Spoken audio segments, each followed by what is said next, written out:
Hello and welcome back to another Slay the Spire stream. I'm your host, Vegetablebread, and today we're going to be playing some Silent. Still doing Pandora's box swaps, because those are fun. Private property is theft. Now that's a cold take.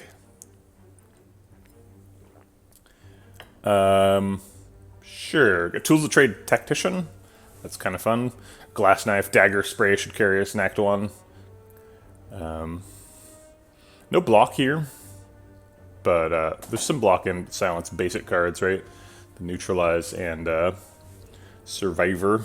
Yeah, Double Bane probably convinces us to take the first poison card we see, but then probably no further poison cards. Would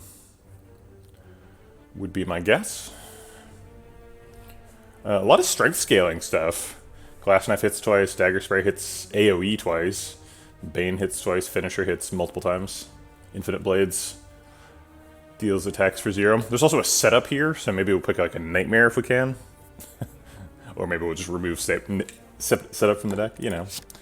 One of those two. Let's take a look at the padding. I like this bit. Looks like 2 elites is more likely. There is a 3 elite route. I guess there's 2 fires in it too. Maybe we could do that. 4 fights for the first elite.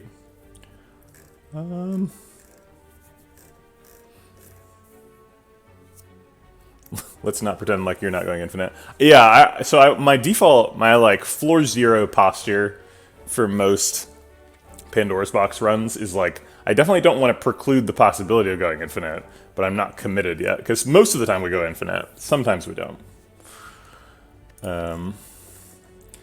Man, it's been a while since I used the word preclude. The word does not come up very often. It's kind of fun to say. Preclude.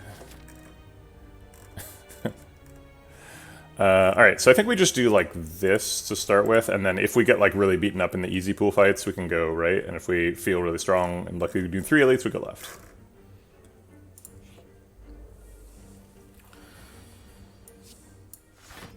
Preclude. Okay. Right, there's no block in the deck.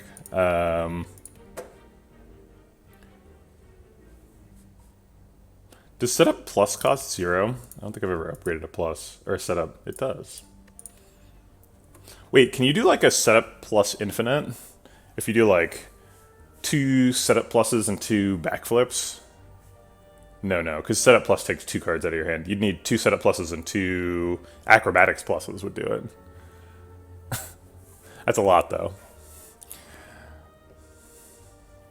I mean, there's always the classic setup Nightmare something or other infinite, but yeah, I guess 0 cost draw would work too.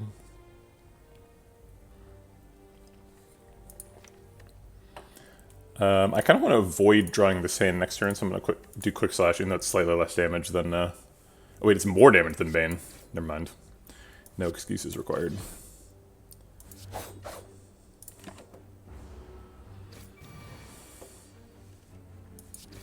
Okay, well that hurt a little bit. Do you have a block card? He's got 2 block cards. Dodge and roll or deflect. Deflect is a nod to the eventual infinite. Deflect can make some infinites block positive if we have like calculated gamble reflex, for example.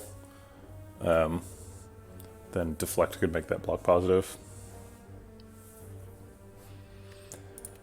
Although, actually, dodge and roll would work too, because we have a tactician somewhere. So we can afford it. Dodge and roll, generally a better card. Scales dex. Don't currently have any dex scaling. We're unlikely to pick it because we have 1 block card, but I do kind of hate picking deflect. I guess it's a 3 energy deck. Maybe deflect is appropriate. I think deflect is a little bit better if you don't boss swap on Silent, because if you draw 7 cards on turn 1, it's pretty easy to find a spot to fit in that deflect. Have a full rest of the turn. I'm just going to take the dodge and roll.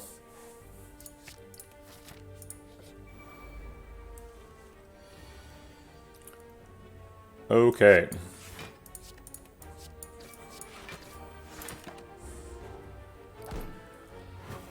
Double Bane.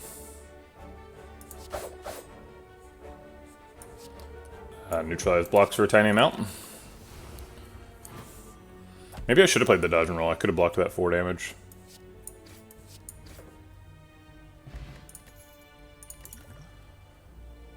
Piercing Whale is kind of a block card. It's a non-permanent block card. Yeah, the old calculated gamble reflex. King of Infinites. I mean, it's actually pretty good. If you get a grand finale, that's a pretty efficient loop. Hey, Merle. How's it going? I believe we're all gamers here.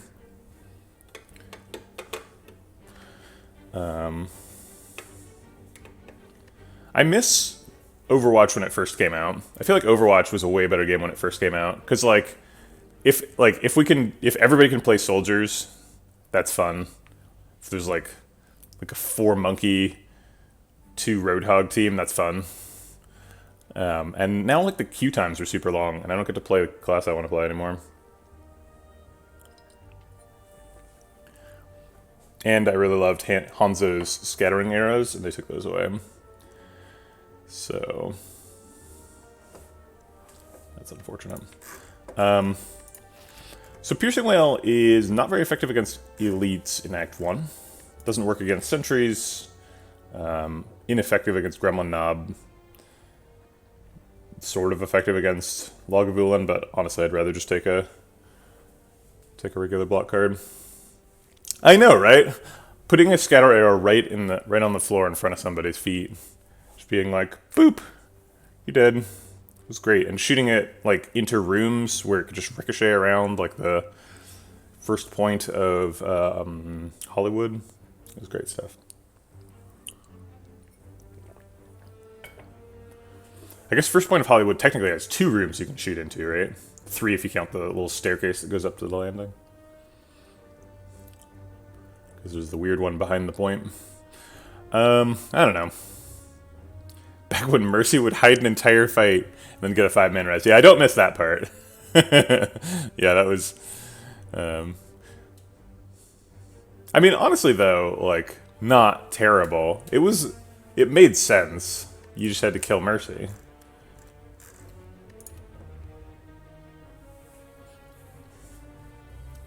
Yeah, I'm not sure how they allowed 5-man reses to exist in the shipped game. Be like, this is fine. Alright, I'm going to take a Piercing Whale. It's good in hallway fights more than it is for elite fights. I just need another block card. Okay. Do we Cunning Pot for 4 health? I presume that's a kill. It might not even be. I think the answer is also no.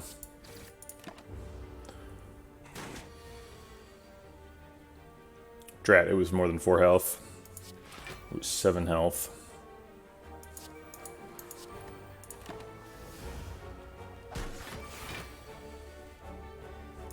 Oop, not that one. Okay. Do we take a Deadly Poison? We have 2 Banes. We've got a lot of damage. Hexic Ghosts act, so poison is pretty effective for our boss scaling. Could take a backflip. We're still looking for block cards. Backflip also sometimes participates in infinites. In fact, a backflip puts us a calculated gamble away from an infinite. Is that right? And a way to draw a 10-card hand, so like a pyramid calculated gamble plus. Believe it does.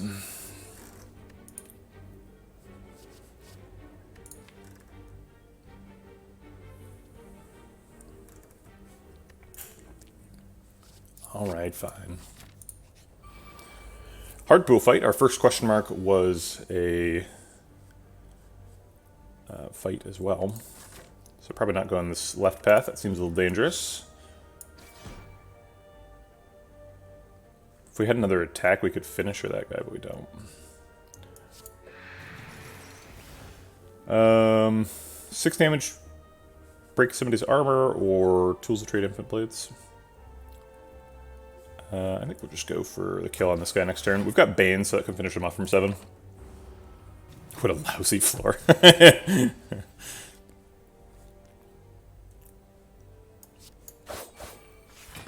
18 total health. We can do 14, 17 damage off by 1.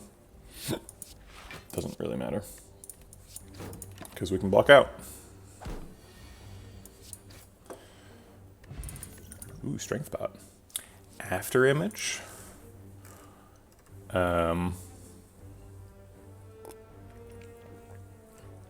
What fight is an after image turning... In what fight is after image turning a loss into a win?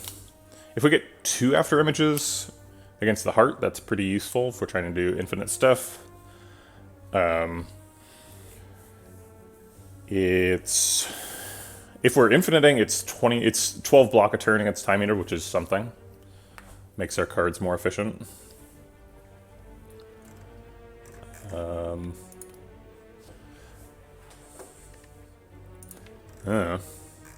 Could do. Do I ever need a second backflip for the infinite? 2 backflips, Tactician Plus, and like Prepared should do it.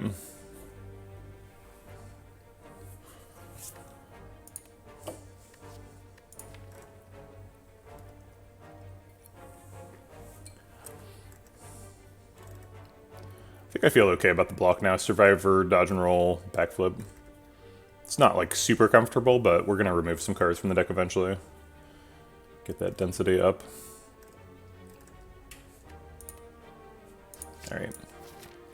I think we're going right. Upgrade on Glass Knife would be really nice before the Elite. Wow, both question marks are fights. That's rude. Cunning Pot for 10 health. 40% potion chance.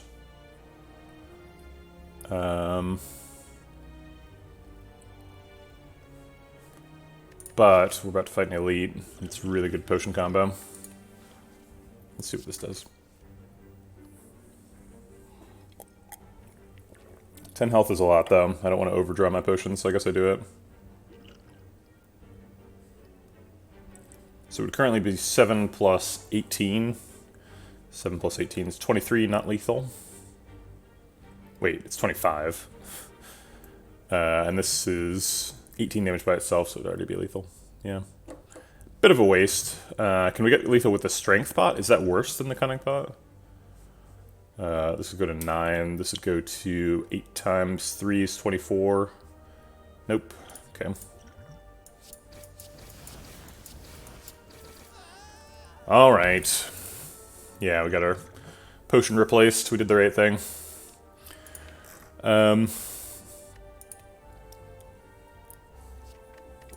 We didn't pick the... I said I was going to pick the first poison card I saw. Now we don't have a deadly poison for the Catalyst. I don't think we're picking Catalyst. It's just... It's a fun card. Used to be really good. Sucker Punch is kind of a block card. Definitely pick a Sucker Punch if I had like a Paper Crane. I do like having 2 sources of weak at Silent. And we've got a Piercing Whale, so we both have ways of removing artifact charges and benefit from removing artifact charges. How do we feel about sentries right now? I think we feel pretty good with these. Glass Knife upgrade, Strength Pot is gonna like murder one. First shuffle. Dagger Spray Explosive Pot. Chunks away most of their health. So sentries I think are fine. We don't need to pick anything specifically for that. Sucker Punch also pretty effective in Log, Vulin, and Gremlin Knob fights. Just all around Act 1 performer. Permanent deck size is 17 cards, minus 1, 2, 3, 4, 5. So it's a 12 card deck. A little chunky. The infinite we're going for most likely is an 11 card infinite. Against the heart that means 9 cards.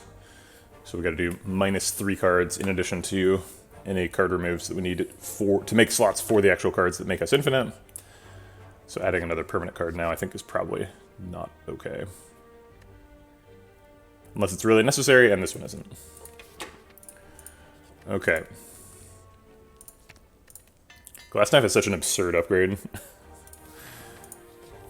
a good card to start with. I think right off the bat we're going to drink the Strength pot. I don't think we need to see the Quick Slash card to find out.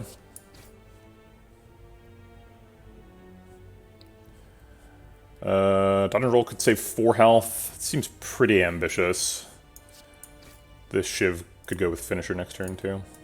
Or will go with Finisher whenever we draw it. Okay.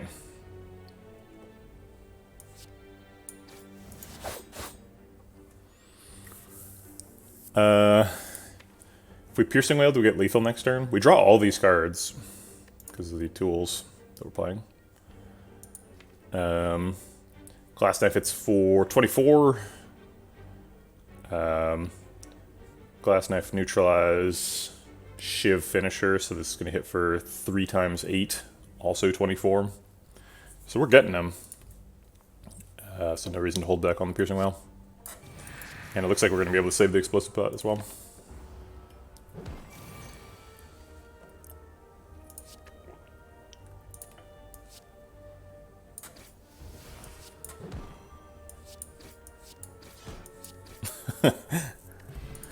The boot! All of our problems are solved. Poison Stab may be a better card than Deadly Poison.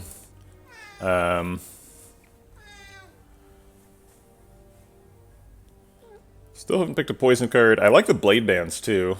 Blade Dance Finisher. It's a pretty nice little combo. Sorry, I had to walk off camera and comfort my wailing cat friend. Not sure what she's upset about, but it seems to be solved by pets. After Image Blade Dance seems quite nice.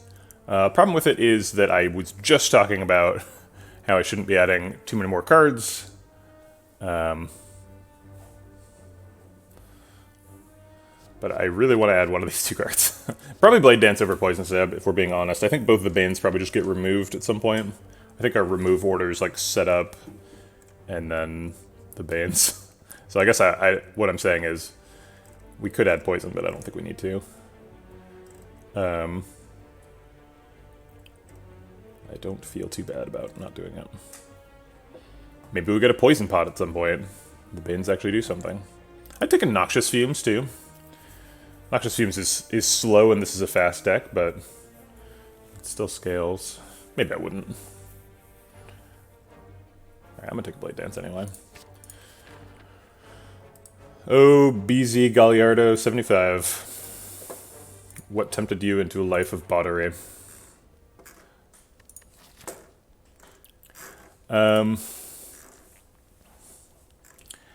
Upgrading Blade Dance would be nice. Finisher, if we're going to have a Blade Dance in the deck, makes some sense. Tactician probably eventually wants an upgrade.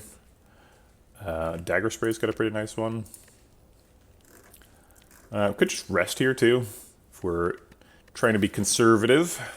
We're only doing 2 elites though, so I think the chance that we need to rest is pretty low. And it's a Hexago stack, so the marginal value of health is lower than normal. But we also got a boot from our first elite, so kind of whiffed there.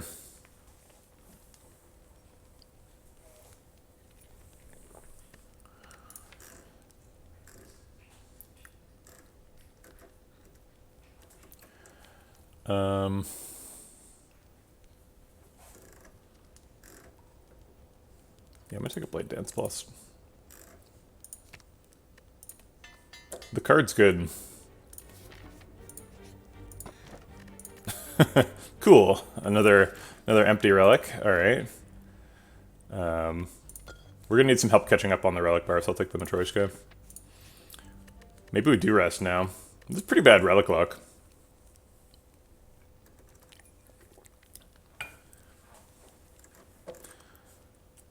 How do we do against Lagavulin? I think we're pretty good against sentries because of the Glass Knife, Dagger Spray, Explosive Pot. Lagavulin's a little bit of a concern. I don't think he kills us, but he probably hits us for, like, on the order of 20. A little spooky. We do get to set up the After Image and maybe wake him up with a Blade Hands in the next hand. or played Dance. Right, I think we're gonna greed an upgrade here. Upgrades are good. I want to do the Tactician just in case it's Fusion Hammer for the Act reward, but I don't. It doesn't actually help us right now at all, and I think that's too greedy with the bad relics. So I think it's either Dagger Spray or Finisher here. I think with the Blade Dance Plus as the first upgrade, I'm going to go with Finisher now, just in case they line up. That is a lot of damage.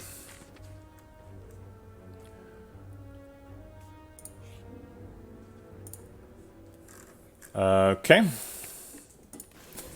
Get the hell out of here, setup. Nobody likes you anyway.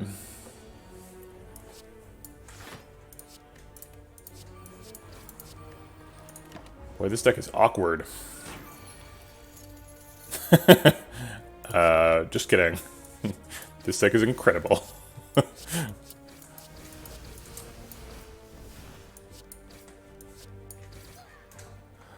Okay.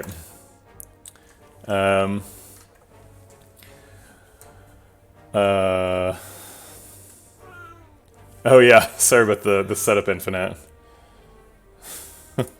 My bad. One of these days, we'll do some wacky infinite. Yeah, I kind of want a second Blade Dance. We have a Finisher Plus and an After Image.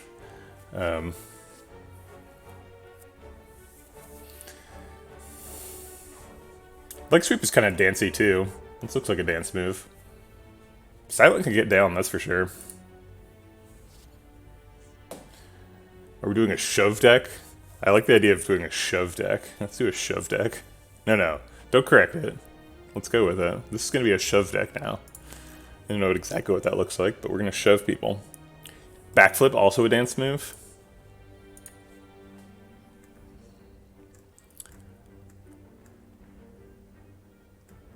None of the rest of these are dance moves. Oh wait, dodge and roll. Dodge and roll is obviously a dance move. After Image seems like it'd be a pretty sick trick in the club. Piercing Wail if you want to be lead singer. I could see it. Silent is ironically the face with no face. Can't see the face. She's the lead singer. 2 Banes and no poison. That is true. You think we could use more for Hexa? I mean, it kind of depends on if we line up Blade Dance and Finisher, right? If we do that thing we just did in this fight, then we're good for Hexa. Yeah, I think we are going to take another Blade Dance. Holy moly. Piercing Wail's good here. Let's see, I think we're going to end up Quick Slash Blade Dancing, so it's Quick Slash first. 8 plus 4 is 12.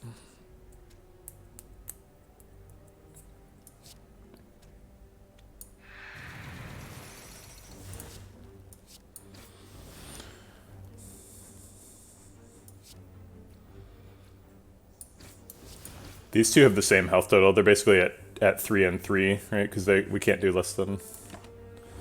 I guess we could do Bane twice to him.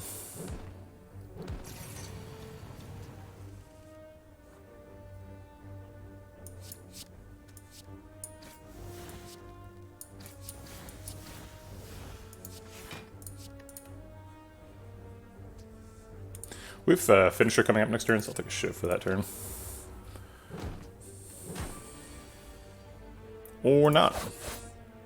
Guess we can bottom deck the Bane. Whatever. Accuracy seems like an appropriate add in a deck with 2 Blade Dances. Okie doke.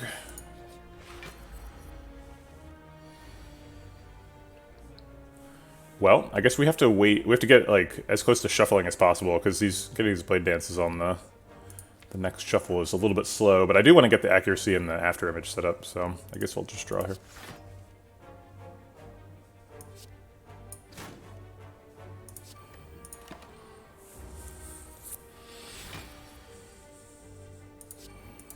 Wait, do we have 4 powers? Seems like we have 4 powers. 1, 2, 3, 4. Yeah, that's a lot of powers for an Act 1 deck. Not sure how I feel about that. Do I want to shuffle the Shiv? Or play it now? I think I do not want to shuffle a Shiv.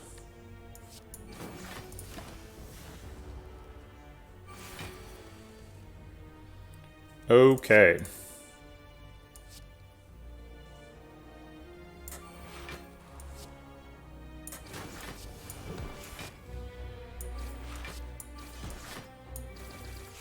Pretty nice wake up.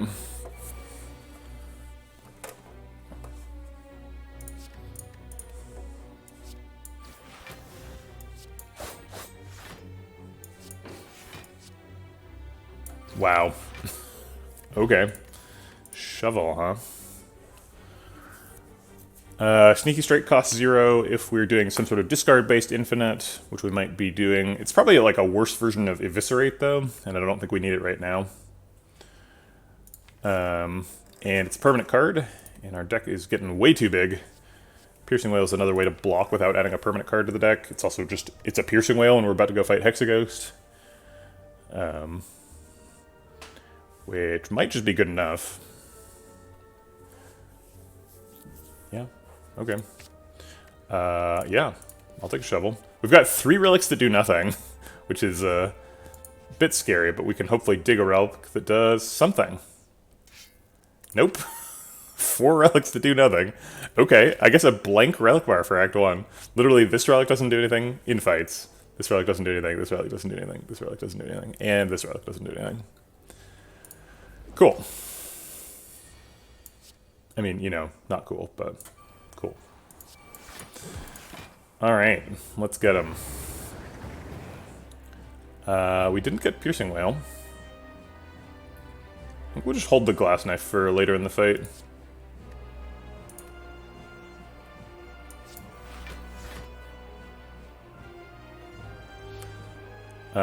Drat.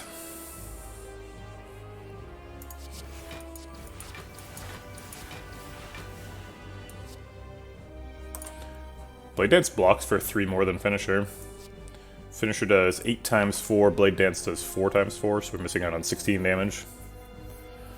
16 damage for 3 health. We might take that. Yeah, okay. Oh, it's actually less than that, right? Because it was hitting for 5, so we only missed out on 9 damage.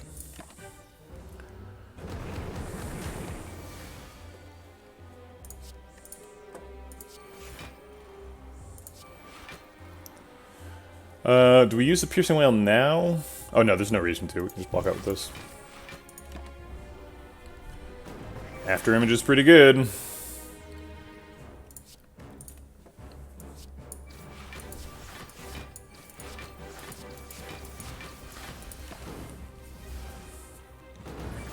Okay. I don't think we need a backflip this turn. It's a shame we couldn't get the Tactician on this hand.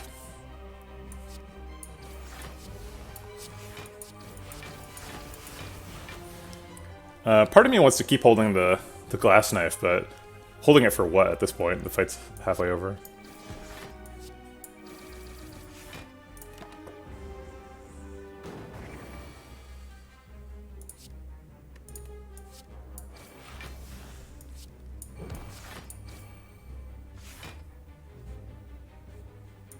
Oops. Okay. Could have had lethal with the Explosive Pot there, but I don't think we need it. Cool. Second After Image is something we talked about. Nightmare is also something we talked about. Storm of Steel with an accuracy. Yeah, these Act 1 relics are some hot nonsense. We're gonna get a lot of relics later. We've got Matryoshka Shovel, but be nice to have some relics that do anything. Yeah, the deck is good. After Image is like for the heart, and slightly for Time Eater. I mean, it's, you know, it's also like if we're gonna have 3 block cards, having 2 After Images makes some sense. I did have one super memey Pandora's Box swap, where I eventually ended up with like, what was it, 5 copies of Afterimage and 2 Infinite Blade pluses and like a toolbox. I had a 10-card hand, like 9 of the cards were the same every time. I think we maybe had like Ninja Scroll or something too. That run was super busted. I think there was also a Mummified hand, so it was just like we play the whole 10-card 5 Afterimage hand every single time. That deck was stupid. But that's not this. I mean, maybe it could be.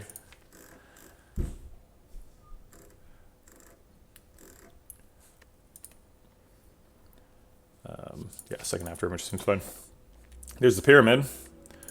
Just talking about Pyramid to try and hold the whole hand just so that I can do Tactician, Calculated Gamble, Infinites. A little bit awkward with the Blade Dances. They can have hand size issues. Helps us land the Piercing Whales on the correct turns. Helps us always discard Tactician. Pyramid's amazing. Sozu with 2 relics, or 2 potions, could do it. Extra energy would be helpful. These potions are bad for Act 4, but we could hold them. I mean, the Flex Pot's pretty good. Flex Pot Double Blade Dance finisher is going to wreck somebody. Similarly, Sacred Bark, we could get 10 strength just for fun. What does a 10 strength Double Blade Dance finisher look like? So there's 7 total shivs. The shivs, let's say we have accuracy too. The shivs hit for 14. 7 times 14 is 70 plus 28 is 98. And then finisher after 7 attacks. Finisher would be hitting for 13. 13 times 7. Similar number. 91. So 98 plus 91.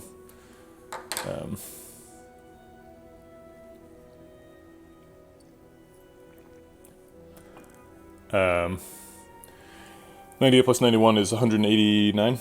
Was it 18 with accuracy? I thought I counted accuracy. 4 plus 4 is 8. Plus 5 is 13. I don't know how you're getting. Didn't I say 14 though the first time? I don't know. Whatever. It's a lot. Okay. Pyramid though, right? Oh, with Sacred Bark. Yeah. Good point. It is 18.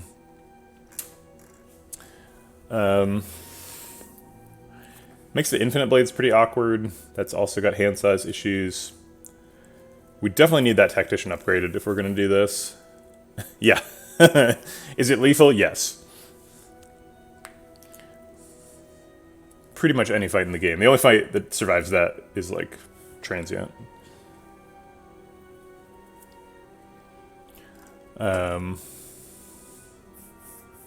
Obviously heart, but it's a damage cap. Or actually it isn't a damage cap, right? Because it was only like 180 something. But I guess it's more than I was saying it was. Alright, let's pick this and move on. Pretty sure that's correct. Okay. Pyramid does nothing on turn 1, so we've got all of our relics still do nothing on turn 1. Probably want to go to an early shop. This is technically an early shop, but there's 4 fights before we get there. Looks like 2 elites is the max. And even 2 elite paths are a little bit light on the ground here. Most of them end there.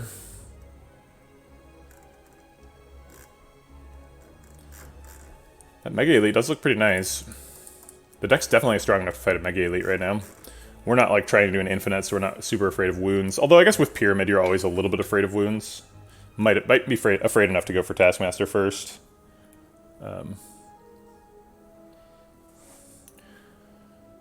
Probably hold the Explosive Pot for the Slaver fight. Yeah, I think we want to go for the early shop and then end up like on this path. That goes to a late shop too, though. It's not amazing.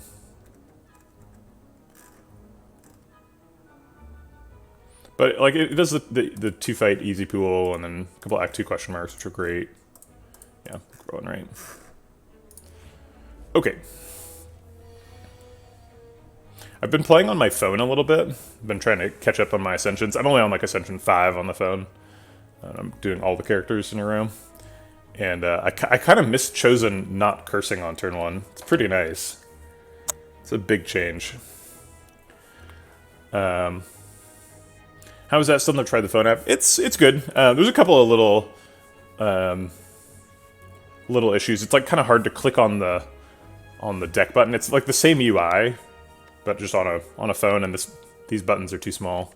They're not really designed for phone use. I'd say it's overall pretty good. Is this lethal? We've got 5 damage, and this is 20 damage, so 25 plus this is 24, so 49. And then we got 1, 5, 6 attacks. So this is for 8 times 6. 8 times 6 is 48. 48 plus 49 is 97. So not lethal, but pretty close. Definitely lethal with either potion. I think we're just going to hold the potion, since it seems pretty unlikely that we take damage in the fight.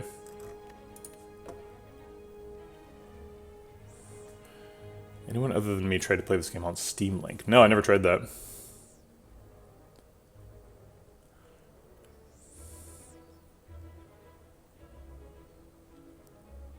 With a hole punch camera? Oh, like there's a gap in the screen.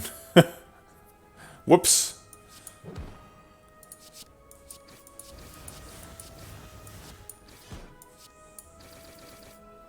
Your friend's kind of asking for it, though.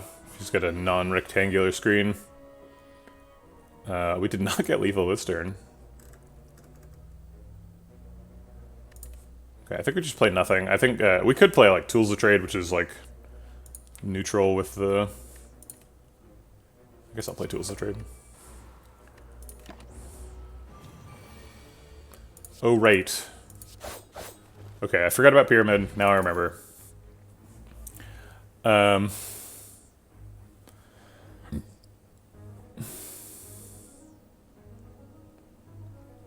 The exact same desktop experience. What do you mean? Like, you... I'm just saying it's awkward to touch things on a mobile screen.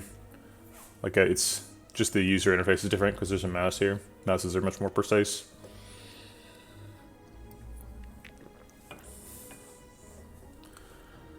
Yeah, I don't think we take any of these.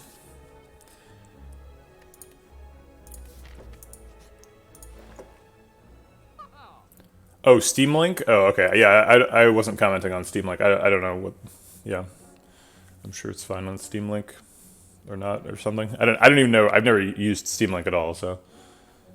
I guess you can use it on your phone without there being a phone app. Seems like it would be pretty much the same experience.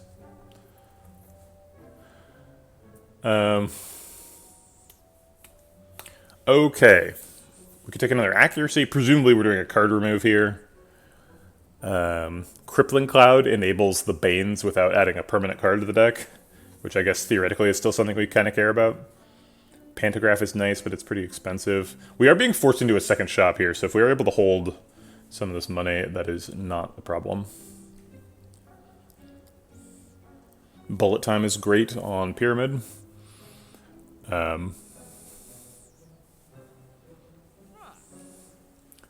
But not very infinite vibes from that. It's a permanent card. Also, do we need it? Like, the dream is just like Double Blade Dance Finisher. We don't need to play 10 cards to get it to happen.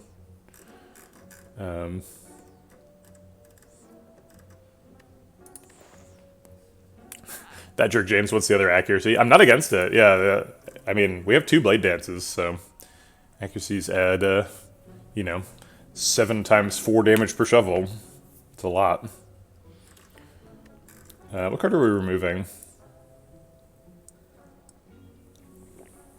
Bane, Infinite Blades. Quick Slash. It's probably Bane.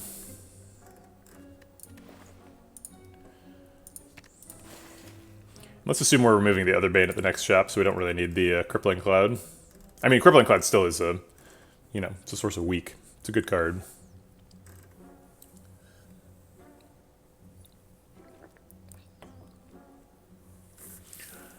Permanent deck size is 20 minus 1, 2, 3, 4, 5, 6, 7, 8. So it's a 12 card permanent deck.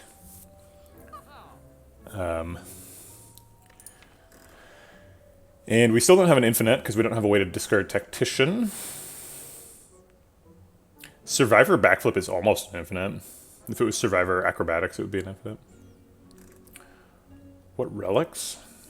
Are you asking what my relics are? I don't know how to answer that question. I mean, I can say what they are, but I think you know. I think that's probably not what you're asking. I think we just leave. Crippling Cloud's good, but is it good enough? Sorry, who's the boss here? Champ. Would be nice to have an infinite against Champ. Champ is probably the easiest fight for this deck. Maybe it would be Collector.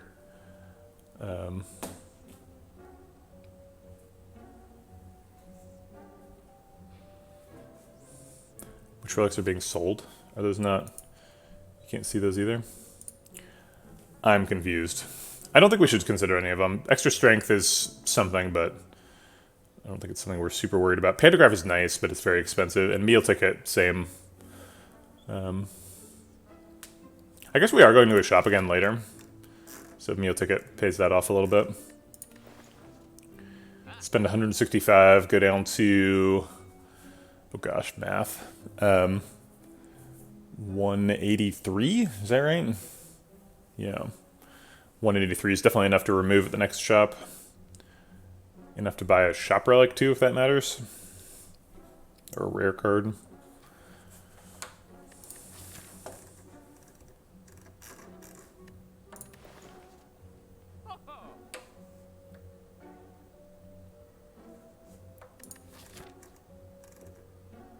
There's a lot of fires though. If we need to rest, we just can.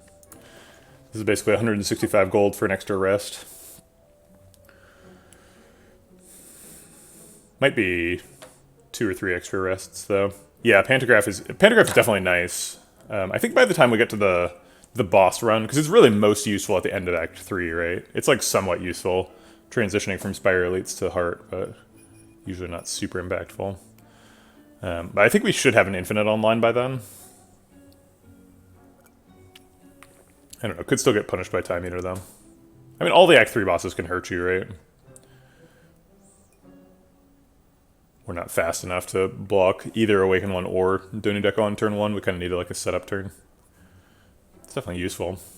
Okay, if we bought that, we would have 82 left over. And we go through a fight in an elite before the next shop. We'd probably still have enough for, in fact, we definitely still have enough for a remove. Pantograph is pretty good relic.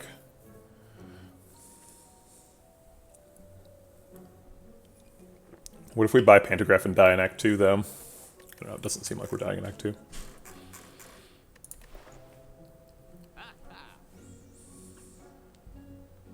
It's definitely not a waste of money.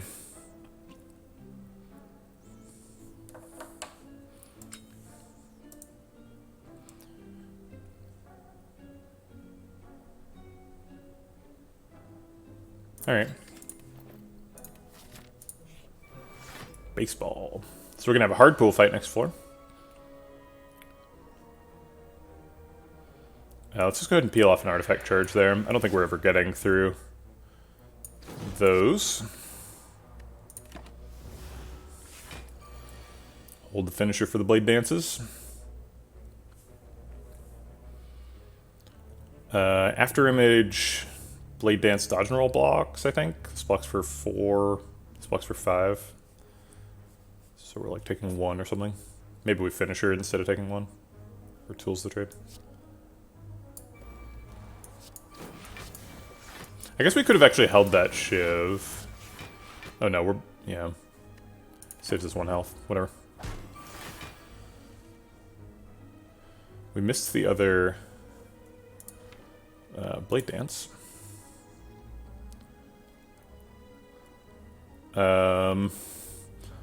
If we flex spot, do we get lethal? It's a lot of damage coming in. Can we block for 22? So if we after image we block for 1, we're up to 5. 22 minus 5 gives us 17, so we've got a block deficit of approximately 9 cards, 8 cards, I guess. I don't think we're playing 8 cards this turn. Although, these 2 and then 2 1s, so playing 4 cards. So we take only like 5. It's not too bad. We have a 50% potion chance, though. Let's make sure this is lethal. Flex spot means this hits for 9, this hits for 8, so that's 17. And then quick slash, I guess. Quick slash does have a 50% or 20% chance to draw Blade Dance. Let's assume it whiffs and hits Survivor. So 17 plus this hits for 13, so that's 30. 30 plus this would be 3 attacks at 13. It's for 39, so it is lethal. Saves a minimum of 5 health.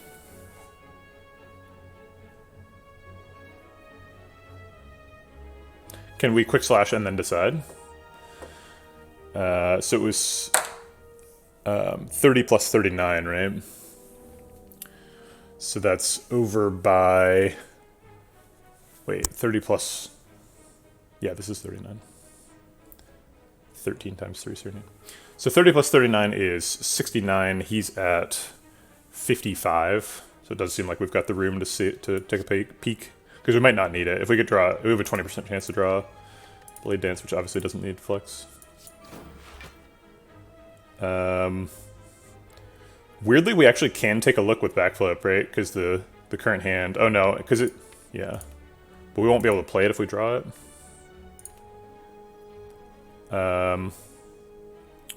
I don't think I did include the Bane.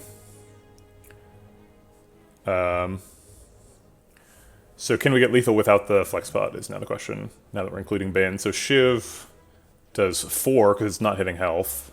Neutralize does 3. So these are 7. This is another 7, that's 14. And then 4 attacks times 8 is 32. 32 plus 14 is 46. He is at 47. It might actually get there. It kind of depends on if the first finisher that hits health gets boot value, so we actually have to figure that out. So this hit for 14. That leaves him at 13 health. So first finisher hits armor, and he's down to 5. Second finisher hits for 3, so that gets increased by 2 to 8. So yeah, it should be 1 over lethal with no potion right here. Let me just check that again. 3 plus 4 is 7, plus another 7 is 14. He's down to 13 armor. That would be 4 attacks this turn. 13 minus the first attack is 5. Second attack does 3 health damage, goes up to 5 instead. So he's down to 15, and then 2 finisher hits on health does 16 damage. So yeah, it's lethal.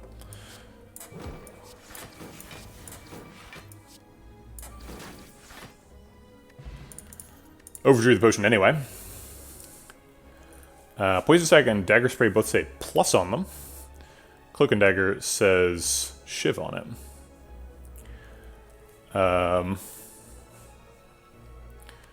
And I think we're just gonna skip them all. I'm just yeah. I want to get an infinite. I guess it's probably not happening. I don't know. We have Pyramid though. We can kind of infinite from nowhere.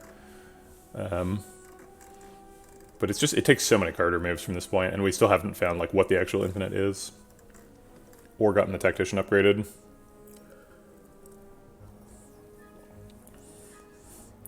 I'm also pretty comfortable with this being one of those decks that's like kind of looking for an infinite, kind of just staying dense, and eventually just winning.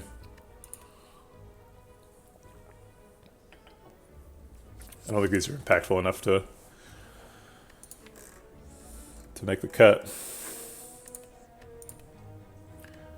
Gambler's Brew is pretty nice wound mitigation.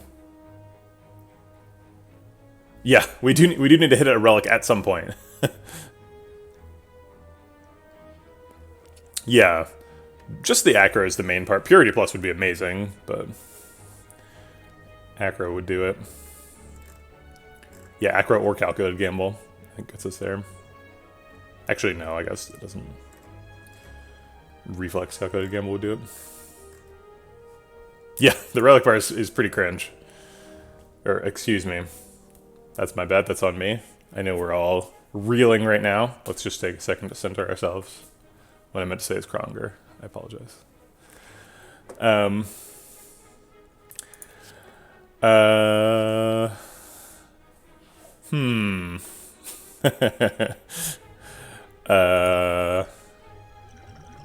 You know how, like, when you... I don't know if people in chat have language experience. I imagine they probably, like, took a language class in school, a non-native language class. But for me, whenever you're, like, learning a new language, you're, like, thinking about how to...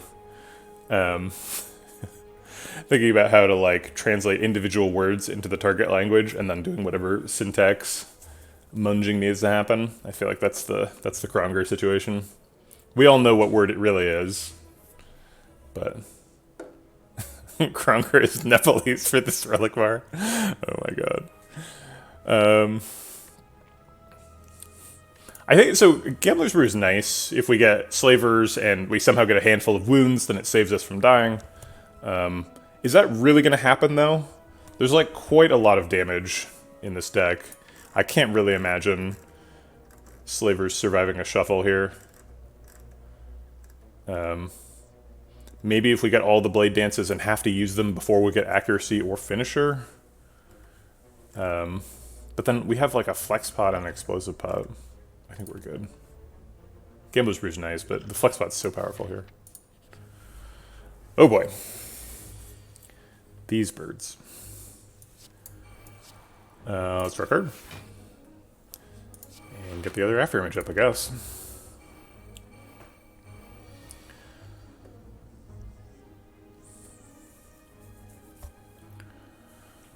Piercing Wail is pretty nice here. Just to stall for time a little bit.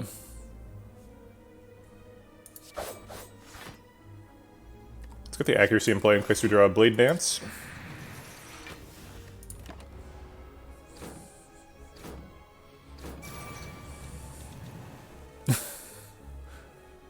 Oh, that's funny. Okay, well we've managed to miss all of the blade dances and the finisher in bottom 4, but we're still not having really any problems here. It's a pretty good sign for the deck.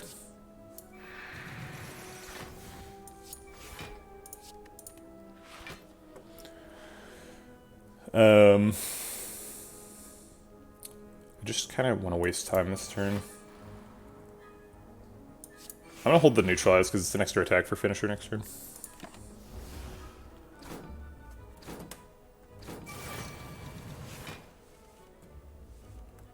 Darn, no tactician redraw.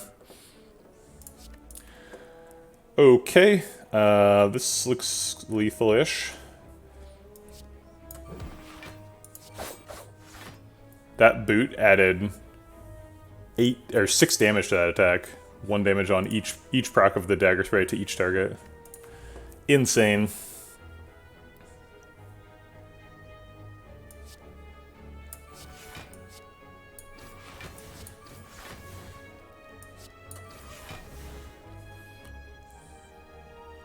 This is doing 40, so somebody's already dead.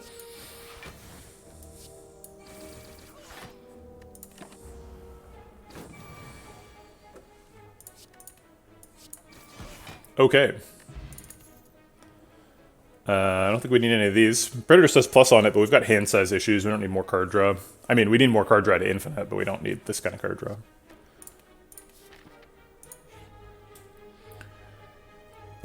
Darn. If it was any card other than Piercing Wail, it'd be useful to get rid of it. I guess we'll give him 52 gold. Ooh, wait, that kind of hurts our shop, huh? We need 100 gold to do a good shop. Maybe we do give him a Piercing Wail. It's just a common. We could just replace it with another Piercing Wail later. I feel like Pyramid collides with Shivs a lot. Yeah, I think that it's easy to overstate how much of a problem hand size is, because you could just, like, you can play 2 cards and then play your Blade Dance, and now you have hand room, right? Like, okay, Pyramid sometimes stops you from drawing cards, but the value of being able to plan for when you want to play all of the cards you draw for the entire fight is just way more powerful than missing like a couple of card draws. Like card draws don't themselves actually do anything. It's playing the cards that you draw that actually like capitalizes on that hand size value. And Runic Pyramid just makes the cards that you play more valuable and makes it so that you always have 10 options of cards to play. So like, yeah, there are hand size issues, but like, it really isn't. Like it's one of those good problem to have sort of situations. All right, I am gonna give him Piercing Well. That gold is too valuable, and the Explosive Pot's good against Slavers, which is the one we're worried about, I think. Holy moly, good trade.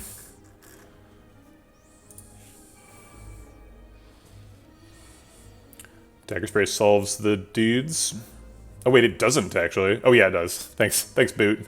Boot's been getting it this game.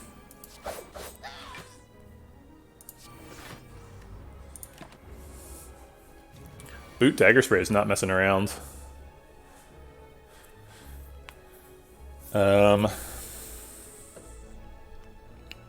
Where's my Survivor?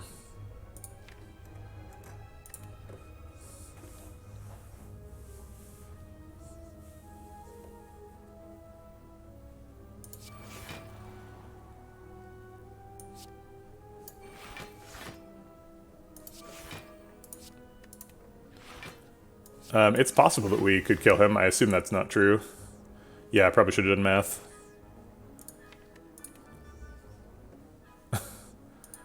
Just started playing stuff. Yeah, he might have been dead. I don't know. That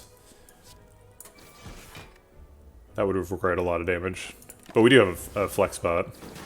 We have a lot of damage. Okay, this is definitely lethal.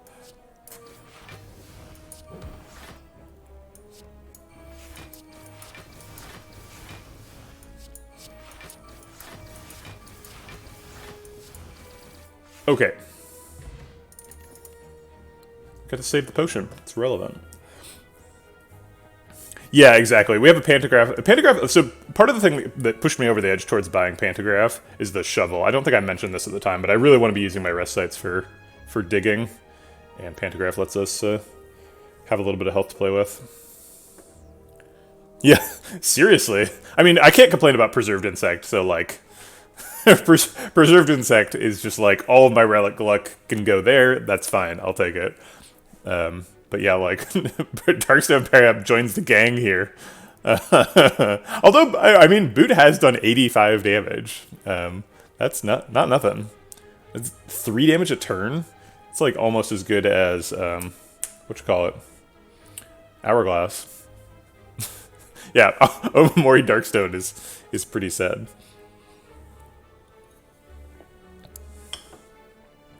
I don't think we take any of these. I feel like if Omamori removes a curse, Darkstone Parab should proc.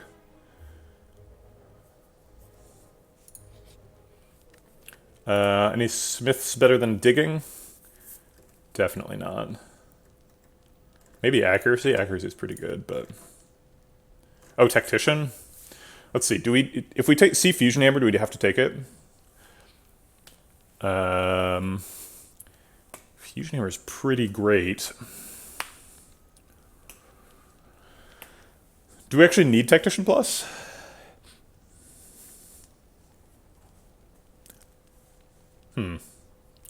So currently our infinite plan is like Survivor, Tactician plus Acrobatics, which is actually infinite without the Tactician Plus, right? Because both Survivor and... Oh no, because Survivor can't discard Tactician after Acrobatics. So you do need a Tactician Plus for that, and the backflip in a loop.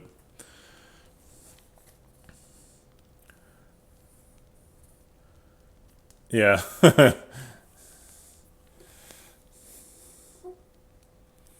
Yeah, I guess there's actually a lot of relics. Part of the thing that makes Shiv Silent so good is it synergizes with like every relic.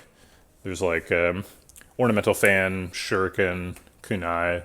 There's a ton of relics that combo with lots of attacks. Even the counting relics, so like Pen Nib and Nunchaku. Just super good with Shivs. Sure. This does something. I mean, not in this fight, but sometimes.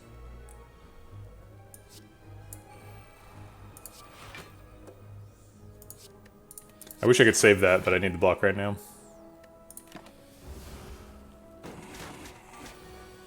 Ouch.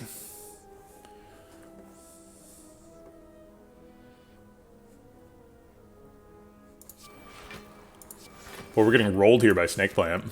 I guess we have to rest at this fire.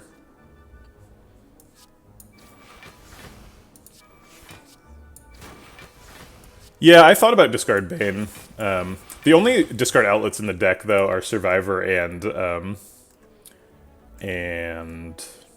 Tools of Trade, which is like 2 turns away at the most, so I didn't think it was super valuable to hold on to it.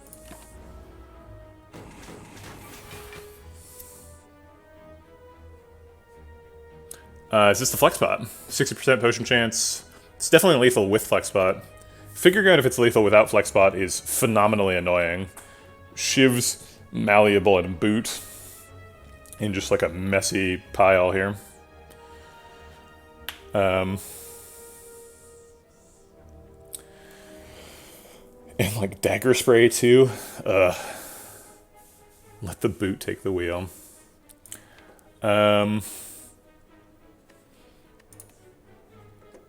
We don't have a ton of follow-up damage if it isn't lethal this turn. I bet we just get there with no Flex Spot, though. This looks like so much damage. So the line is Shiv, Dagger Spray, Blade Dance, Glass Knife, Finisher. Wait, that's 4 energy. So I guess we're skipping the Dagger Spray for Glass Knife.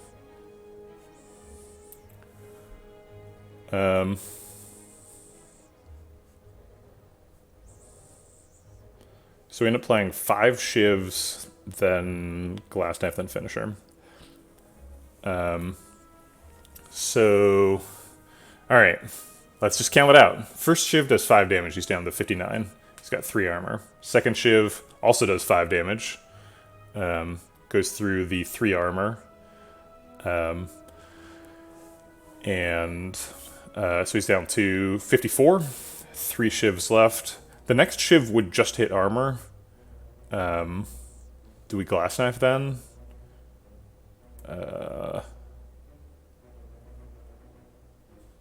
Let's say we Glass Knife then. So he's at 54. We Glass Knife for 24 damage. 54 goes to 34. Definitely seems like lethal. With 2 Shivs left. Alright, I think we're just going to roll it.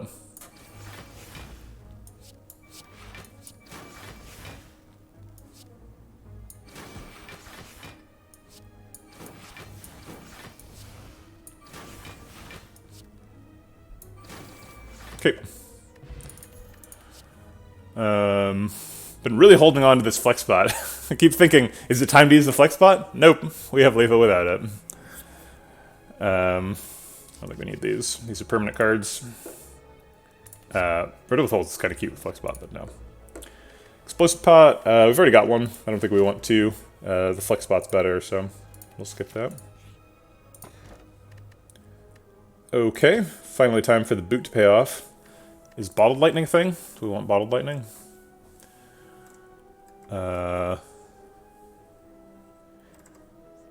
We get Anchor. I was thinking about bottling Survivor so that we can like have block on turn 1, but we just got Anchor, so we already have block on turn 1.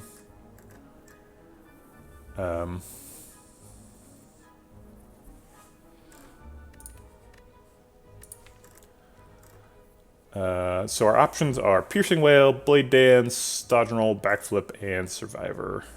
And Tactician, technically. Yeah, Skippity says Blue Key. I don't disagree.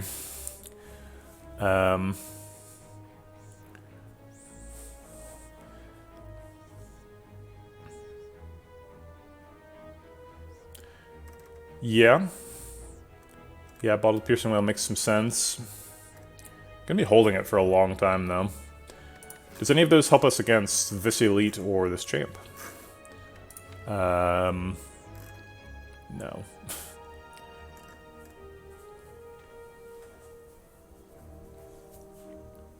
I mean, Bottled Blade Dance Plus lets us kill more people on turn 1, which makes some sense. If we like happen to draw a finisher on turn 1, we can kill like a Orb Walker or something.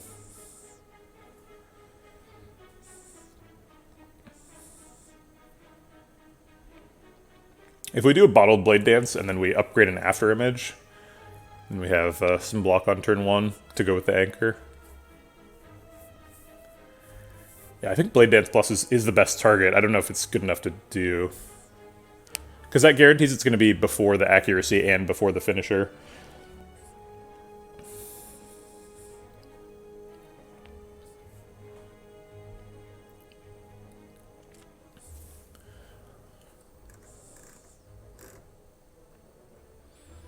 If I bottle the Blade Dance and then upgrade both After Images, then I can just, like, play the After Images, play whatever I need to block on turn 1, and then maybe, like, hold the Blade Dance for, let's see, it's 5 cards, so it's 10 block later.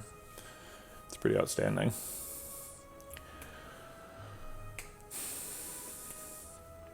Yeah, we are running out of crap relics. Like, unironically, there's, like, not very many left. There's, like, Stone Calendar, and,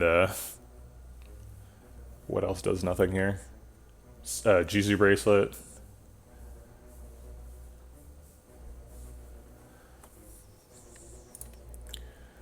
Bottled Flame. Yeah, we can get more. I always regret bottling something like Blade Dance. I want to do it, but I want to not do it also. I guess it's a pretty reasonable blue key. Okay.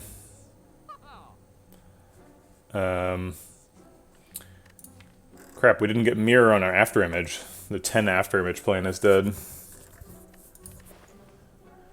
I've got enough for a card remove as planned.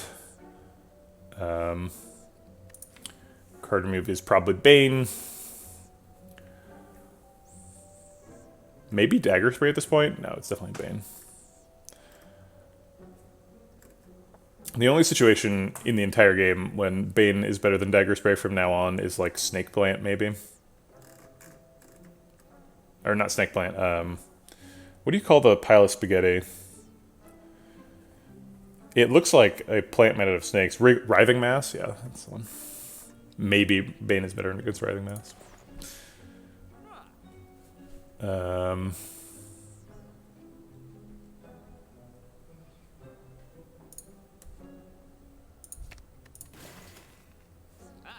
Okay, I don't think we're buying a potion with a full potion bar. I think we're done. Question marks can still be removes, right? Yeah, Ancient Writing and stuff. And Tropic Brew, Gambler's Brew.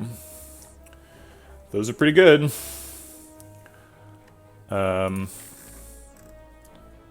first elite was Gremlin Leader. I think we were holding this explosive pot for Slavers, but in Tropic Brew is probably just better.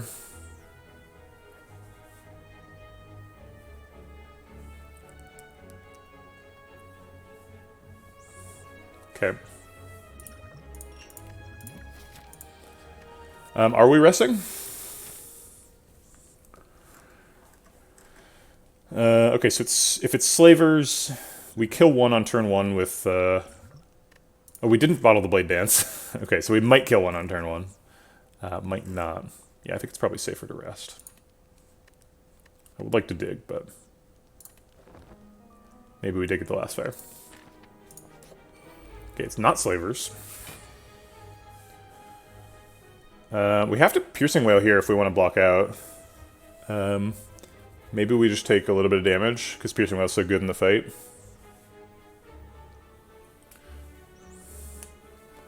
It's only 1 wound. 1 wound, 4 damage.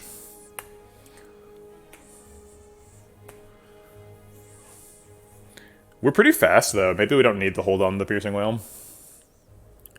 Maybe we can perfect the fight. I would like to perfect the fight.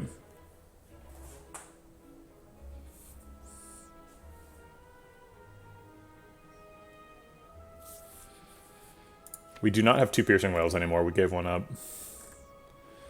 So we're down to 1.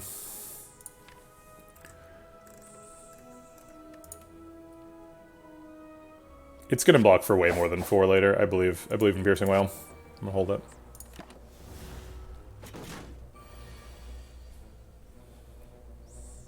Not this turn, though. I think double afterimage survivor is part of the line here. Let's see, so this blocks for 0, this blocks for 1, this blocks for 10, so we're up to 11. Maybe we need a piercing wail this turn anyway. Could just play the blade dance. Blocks for 8. Block for 18 or 19. Yeah, I'll take block for 19. Hopefully set up for lethal.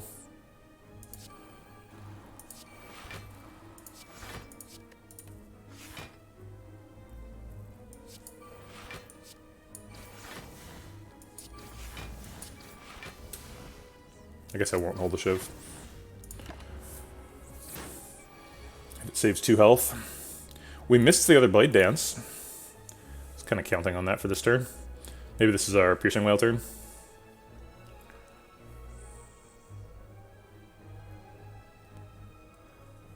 What's going on in Spain? Piercing wail dodge and roll blocks out this turn. Could do like tools as well there. Seems pretty reasonable. This is what we held the piercing wail for, right?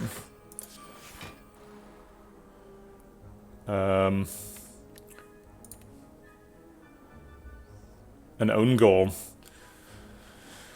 It's unfortunate. Alright, I'm gonna hold it.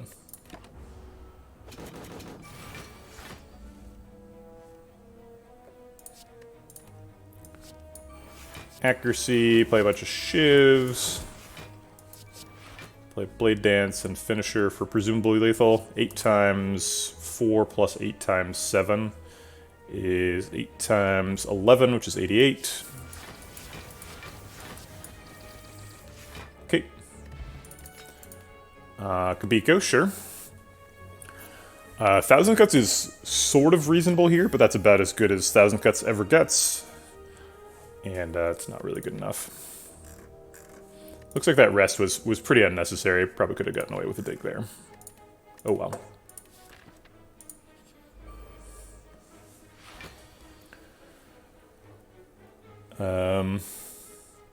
Whew. Akabiko dagger spray. Now she's healing.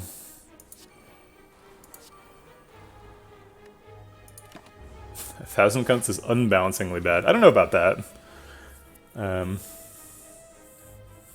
It's definitely not good. Let's get this into play and this into play with Tactician in hand. We need to be holding ideally 3 cards at the end of the turn. Because we're generating a shiv and drawing an extra card.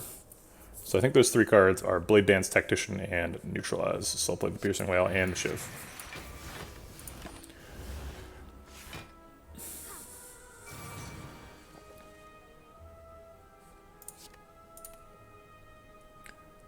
We definitely have lethal on Centurion.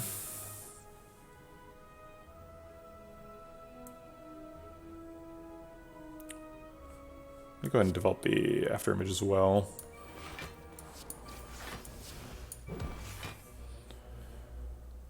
Let's see, we have 2 attacks, we're playing 3 more, so that's going to be 40 damage.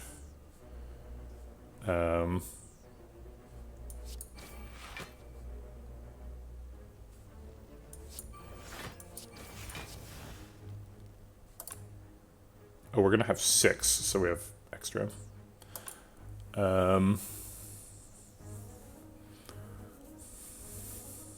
We can actually hold the finisher here if we want. We can't hold the finisher and get lethal, though.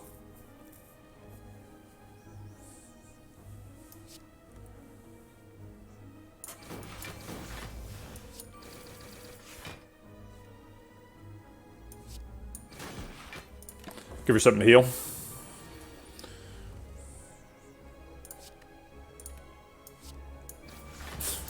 Redraw his finisher immediately. Cool. Okay. There's the acrobatics. Acrobatics, Tactician, and some sort of 0-cost card is probably our way to infinite. Actually, acrobatics, Tactician plus and backflip infinites, right? Yeah. So now we do want the Tactician Plus, unfortunately. Now we don't get to dig. We're still not infinite, though, right? We need too many card removes. 19 card deck minus 1, 2, 3, 4, 5, 6, 7 cards. So it's a 12 card deck. So yeah, we can't infinite even if we upgrade the Tactician. We're only 1 card off, though. So I think we smith the Tactician and remove a card in Act 3, and then we're there.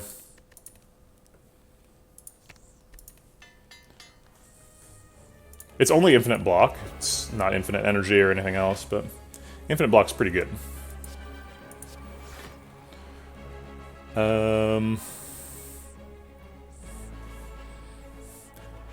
We are going to have hand size issues, so we could just play dodge and roll now. Generate some block next turn. I guess that makes sense. We're going to have plenty of energy next turn, because we have... oh, I thought we'd played the Tools of Trade, but we have not.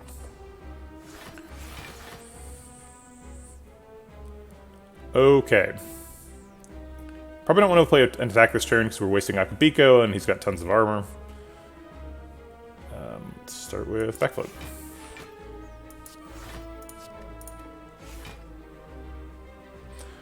Alright, we've blocked out.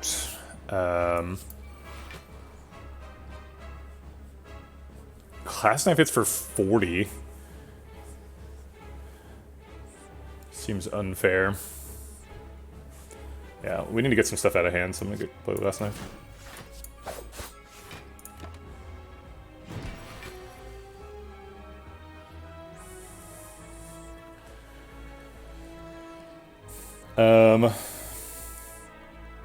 Let's, I guess we have Double Blade Dance Finisher here. Have you ever tried the Ascension 25 mod, Veg? No, I have not. Sounds fun. He's gonna debuff us this turn, so if we're gonna do the big old Flexpot Double Blade Dance Finisher thing, it makes more sense to do it this turn than next turn. And we're about to shuffle, so I kind of want to get all those cards into the shuffle.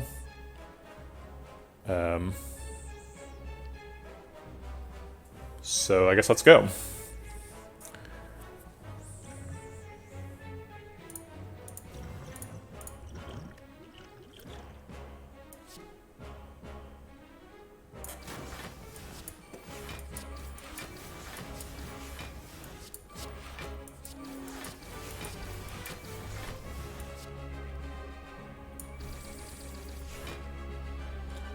Kind of limped into the split there.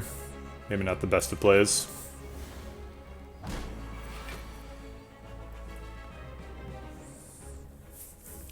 Yeah, what do the extra Ascensions do? I'm curious.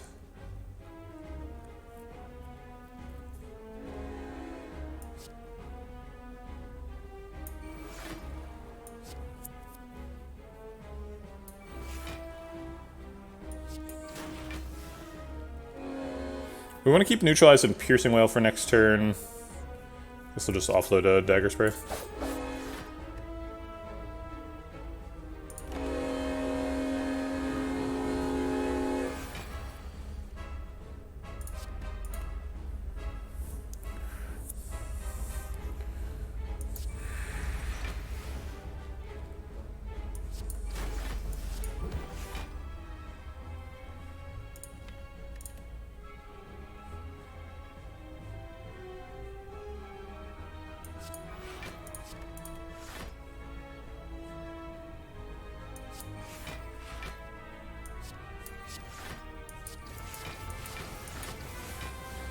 Looks like we're fine.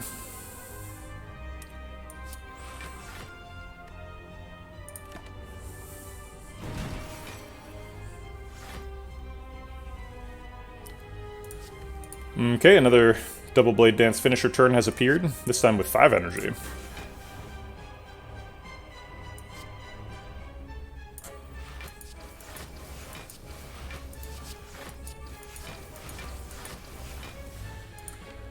Acrobatics Backflip could theoretically get another Blade Dance, but I think I'd rather just Glass Knife Dagger Spray Finisher.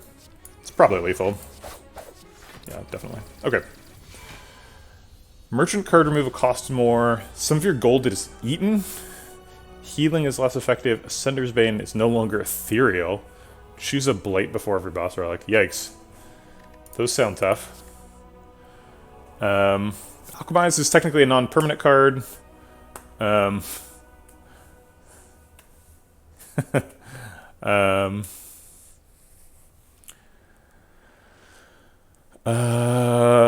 see. I think that, like, some of the Ascensions... Thanks for the follows. I'm gonna say Squinky. I don't know why Squinky is the... Squinky? There's kind of a W at the end of an S, just naturally. Squinky? Squinky? There's really no way to say... It's like Swift, right? Is there a W in there? It just kind of goes from S to I. Swift. At least the way your mouth moves. Swinky. Appreciate the support. Welcome to the Vegetable Patch. I like to really hang out on people's names and just pronounce them over and over. Like, practice it. I don't know. I'm just filling air, you know? Yeah, I could pick Alchemize. I don't know. These potions are pretty garbage, so Alchemize could upgrade them before Act 4. It's something we have to get through before we infinite, though. It's another card we have to play. And as a 3 energy deck, we're not guaranteed to get a energy relic here, right? So, Alchemize could put us behind the 8 ball a little bit. I think maybe I just have PTSD from holding that flex pot for so long.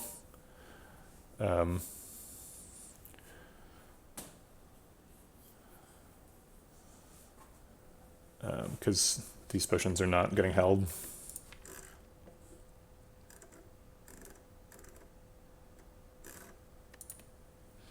I don't know, Alchemize isn't bad. Does it initiate a relic? What?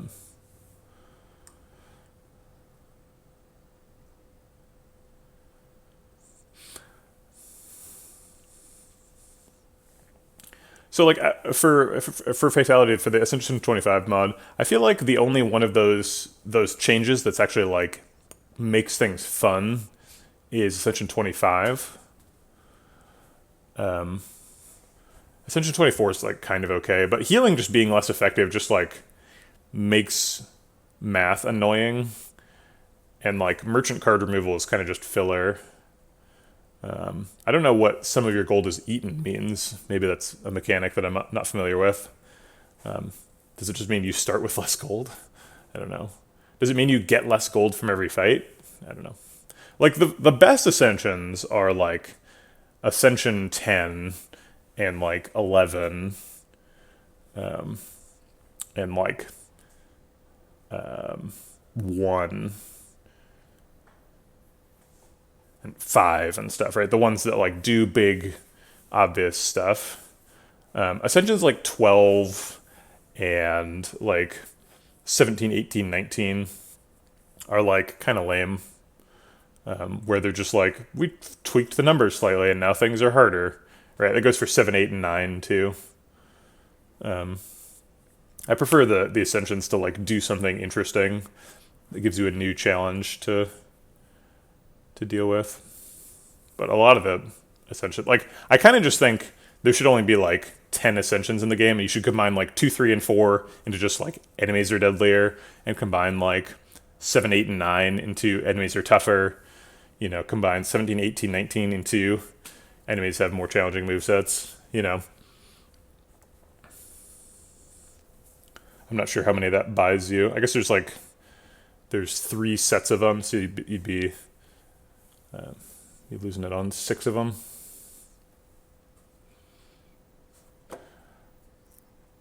I think I'm going to say no to all these. I don't think I need an Alchemize. I don't think we're ever smoke bombing. I'll take a block pot instead. Okay. This is an energy relic. Astrolabe could be card removes, though. It makes early game more rewarding if you level up more Ascensions. Does it? I disagree. I think it makes the early game more grindy. There's a lot of people who, like, are at Ascension 12 and wish they were at Ascension 20. But I don't think there's very many people who, like, get to Ascension 20 and they're like, great, putting that game away forever, you know. I think the grind is unnecessary. They're just stretching it out.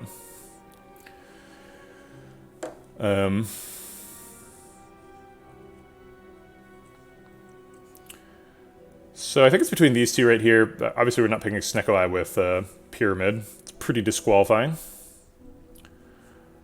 What would we Astrolabe? It'd be like Quick Slash, Dagger Spray, Neutralize. All seem pretty expendable. Best case scenario, we get like another After Image or a Reflex or another Acrobatics or something. What percentage of players is actually reaching Ascension 20? I think most of the players will get to something like 10, have a hard enough time there. Yeah, right. But like, it doesn't really matter if that's Ascension 10 or Ascension 4, right? People who are climbing Ascensions are, frankly, probably like 5% of the total player base anyway. I think most people are like unlocking all the classes and like getting all the cards and like maybe unlocking the daily, right? Before they like fall off and stop playing.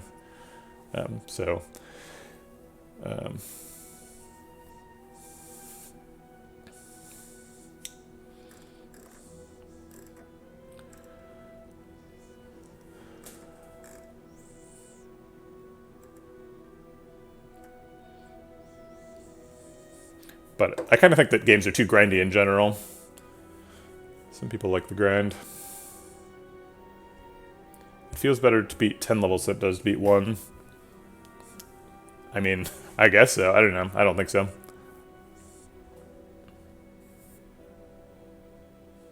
Yeah, that would make sense too, Kurino, Tushabasi, Tashini. Sorry, I've encountered your name a bunch of times, but Kurino, Korea. Yeah, I think I agree with that. It's like, you can get it into an awkward spot, though, like, where there's people who are like, I'm a defect specialist, I have a defect at Ascension 20, and my others are at Ascension 3. And then, like, you'd kind of be telling that person, okay, you've got defect up to Ascension 20, now try Watcher on Ascension 20. And it's like, you kind of do need a little bit of a ramp up, right? Like, it'd be nice if you did, like, they unlocked, like, 5 Ascensions at a time or something, like, try it on Ascension 5, and then 10, then 15. Kuroi, yeah, okay. Yeah, we could look at the Steam percentage. I know that it's like 1% of people own the like the everything achievement. Here, let's take a look.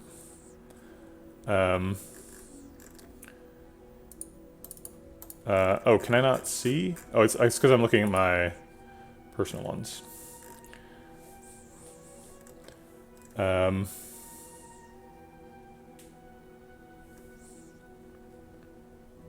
So, like, for example, 9% of people have killed the heart as... oh, I'm sorry, have beaten Act 3 as Ironclad, Silent, and Defect. 9%. So, most people fall off while they're still, like, early in unlocking stuff. Wow, more people complete Ascension 10 than complete the game with Ironclad, Silent, and Defect. That's crazy. Huh. So there's like a lot of people out there who like pick one class, go and start climbing Ascensions on it. That's really counterintuitive. That's fun. Huh. More people have beaten the game as Watcher than any of the other classes. Watcher is 23%. Defect is the lowest at 13%.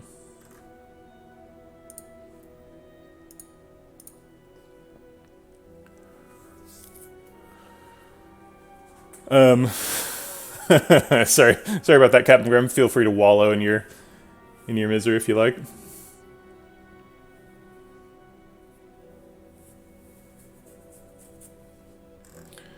I feel like the problem is if you're on like Ascension, let's see, 8, right? and let's say you beat Ascension 7, right? Are you really like... So, okay, so in Slay the Spire, you're not going to win every game, even on Ascension 7, right? Let's say you have like a 40% win rate, right? If you're not like an experienced player. I think an experienced player probably has like a 90+% win rate on Ascension 7, but I digress. Let's say you have a 40% win rate on Ascension 7. It feels nice when you roll those dice and you get a win, right? And that's great. But then Ascension 7 isn't meaningfully harder than Ascension 6. It's like pretty much the same difficulty, just like a very slight tweak. Or sorry, Ascension 8 isn't meaningfully different from Ascension 7. So it's forcing you to roll that 40% again and like lose 60% of the time, even though the game hasn't really changed.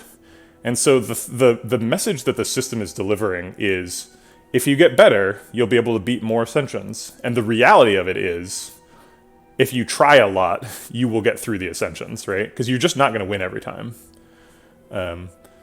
So I feel like since there's that friction in what the system is saying and the way the game actually works, I think I prefer to not have a really long ramp where that friction is really apparent for a long time.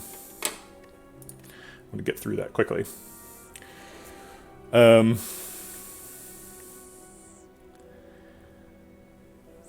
So I like the energy. We do have pretty weak defenses.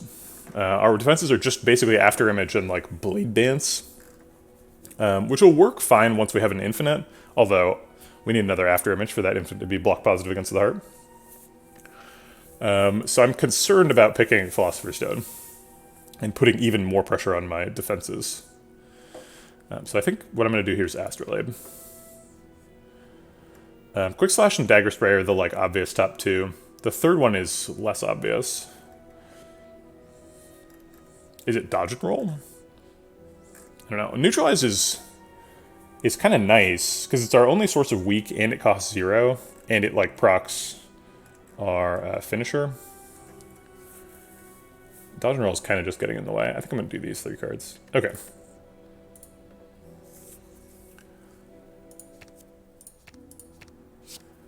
We got a Concentrate Plus. So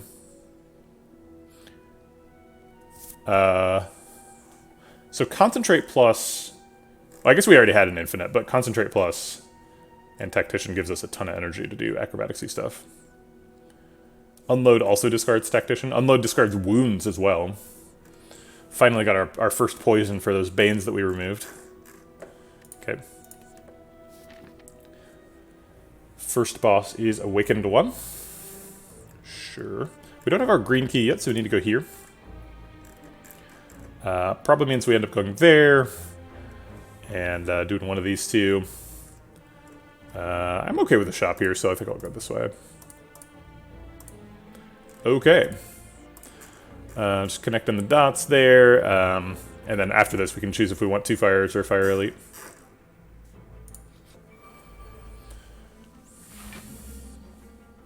Yikes. That's a lot of damage on turn 1 from Shapes.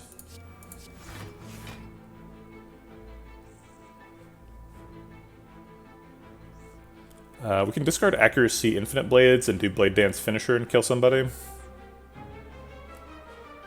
Or we can Block Pot. How do we kill Spiker? Unload is our biggest single damage attack. Oh wait, Deadly Poison. Yes! Thanks, Astrolabe. Alright. Let's see. The first one does 12, the subsequent ones do 4, so we've got 12 plus 9 is 21.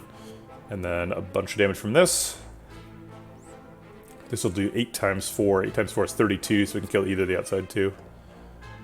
Let's leave the repulsor up.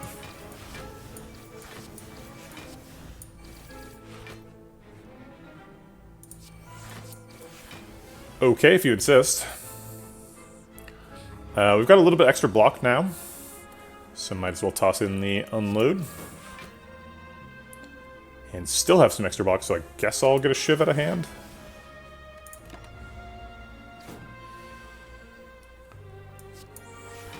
Let's go find that Deadly Poison. Sweet.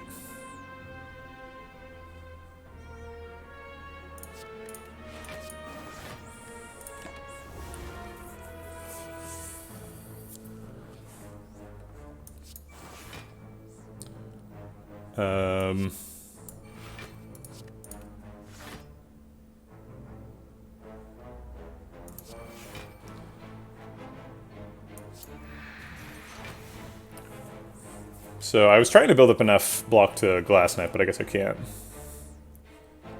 But he's dead to Shiv in 2 turns anyway, so whatever.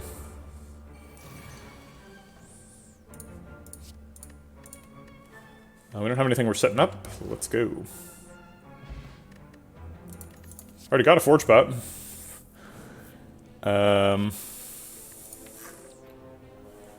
We don't need a second Acrobatics to Infinite. I don't think, right? Yeah, Acrobatics, Tactician plus Backflip's already Infinite. Second Acrobatics would make it block positive, but we're struggling to get the card removes, so I don't think we need to...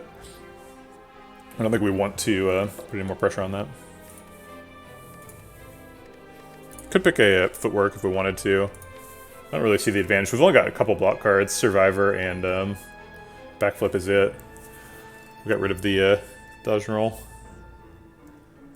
Seems like we're mostly just relying on the after images. We want question marks because we want to find Mind Bloom. Mind Bloom, a Memorial would be great here.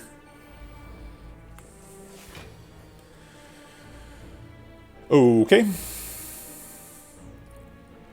We can't block the 1 damage. I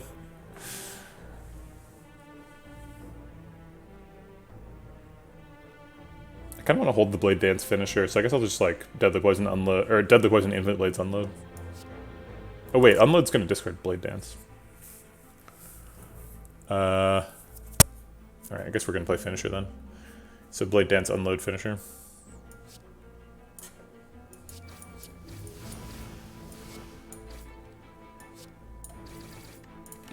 It's a bunch of damage.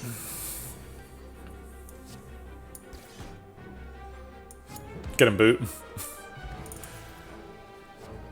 Extra Blade Dance plus. It's better than the Blade Dance minus, but we don't have enough room in the deck to be doing that kind of thing. I think 2 Blade Dances is enough. First hard pool fight.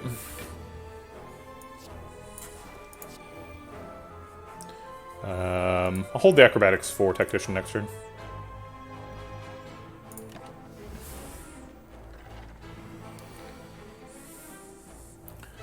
Is this a Forge Pot?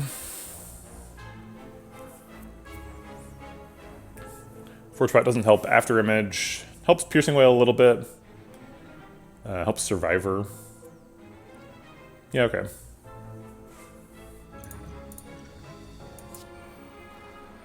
Got room for Acro, so let's go try and find Tactician. And miss.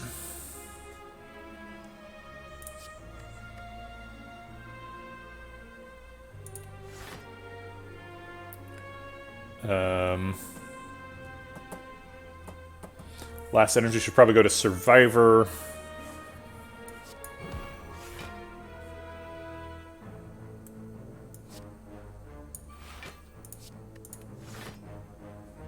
Block pot blocks out.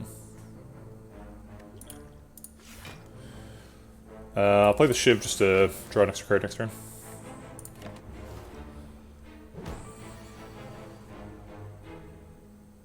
Now we've got gobs of energy.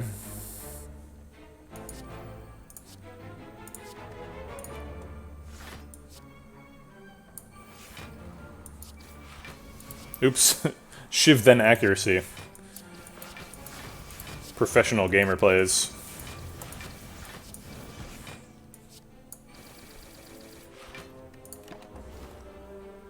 Hey Miranda. How's it going? Things are going good here. I do not believe we have lethal. Probably gonna end up Piercing Wailing this turn. Let's see what the attack actually is. Yeah, it's just 4 damage. I guess we'll just set up this turn.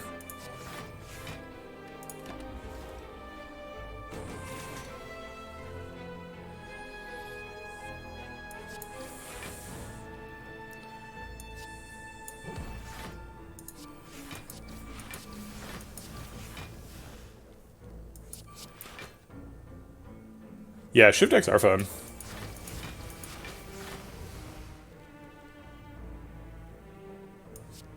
I think they're pretty close to optimal, too. They're kind of in that uncomfortable territory where they're, like, almost oppressively good. It's, like, hard to play silent without shivs nowadays. 6 times 14. Got him. Blocked for 40 that turn. Ooh, I said I didn't want another acrobatics, but this one says plus on it. We're really skipping the acrobatics plus. Okay,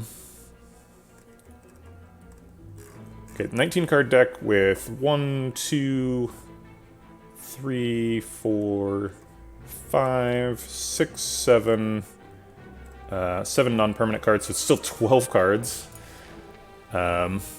Seems like too many. Yeah, I don't think we can afford to add a card of any type, unfortunately. I would love it, but no thank you. It's too expensive, we're about to go to a shop. You're not Mind Bloom. Why aren't you Mind Bloom? I said a long time ago I might take a Noxious Fumes. That was definitely not happening anymore. My only Ascension 20 heart kill was with Poison. I had 2 great Shiv decks, but I always lost a damage race with the heart. Yeah. Yeah, it's not an easy deck archetype to kill the heart with, that's for sure. The heart and Time Eater are sort of the big challenges in the run for a Shiv deck, but they're both solvable. Card remove seems like it needs to happen if we want to block against the heart. It also allows us to infinite in other fights. What card gets removed? Is it this unload? More Piercing Wail is more Piercing Wail. That is true. We kind of need the money, though. We need to do at least 2 card removes. The next one's going to cost 150. So we're kind of in the hole for 270 already.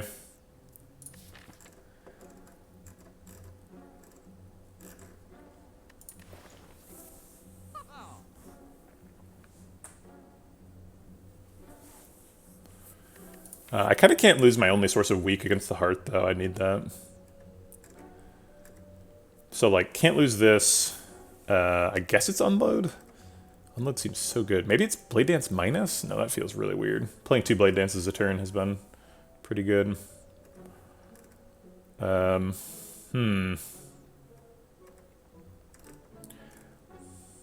we just give up on the backflip. I don't think we're getting into an infinite against the heart, and it doesn't really matter against anybody else. Like, we could maybe do an infinite on turn 1, but on subsequent turns, doesn't seem like it's happening. Actually, maybe with the Consecrate, we can do it even with a too large of a hand size. But I guess we just don't reliably draw the acrobatics back. Yeah. Piercing Wail is pretty phenomenal.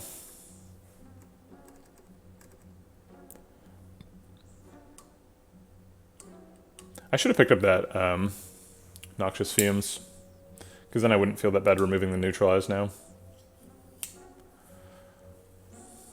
Oh, can we just remove Deadly Poison? But then what if we fight more Spikers? Actually, can we fight more Spikers? I guess this question mark could be a shape fight. Actually, no, it can't, because the last fight was a shape fight, right? Yeah, this was a shape fight, and this was not a fight, so this cannot be a shape fight. And then we've got, like, 1 more fight left in the game that can be shapes. Can we solve shapes at all if we remove Deadly Poison?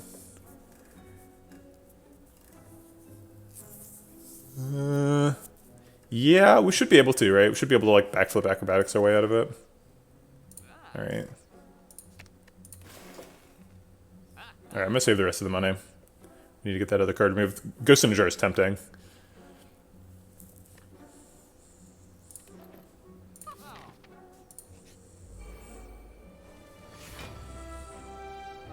Curses immediately. That's rude. Yeah, let's just get some powers down.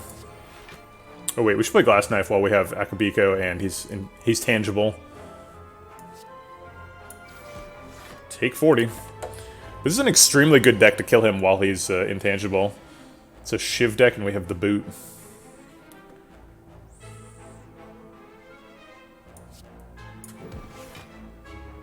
See if we can draw a discard engine for the Tactician. We can. Actually, we drew 2. Acrobatics can draw the other Blade Dance. And to Concentrate. We missed the... Oh, we played Accuracy on turn 1. I was going to say we missed it, but we didn't. He's at 105, which means we'd have to hit him 21 times. We have 7 attacks from these. This hits an additional 8 times, so we're up to 15. The way the math works, we need to find 3 more attacks. Unload is 1. We can't find any more block. Or any more attacks, I don't think. I think I'm going to do it anyway, though. Because it also just, like, blocks a lot with the after image.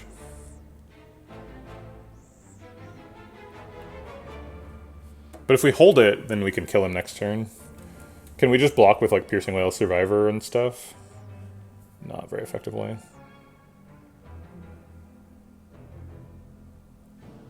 I mean, we should play these, but...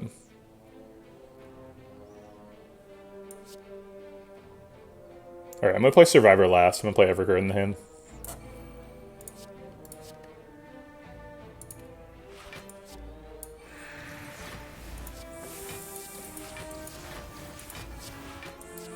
Mostly just for block.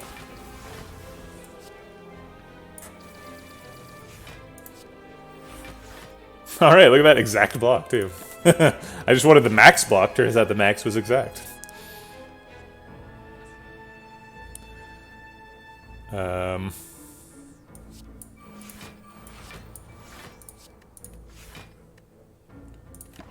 Alright.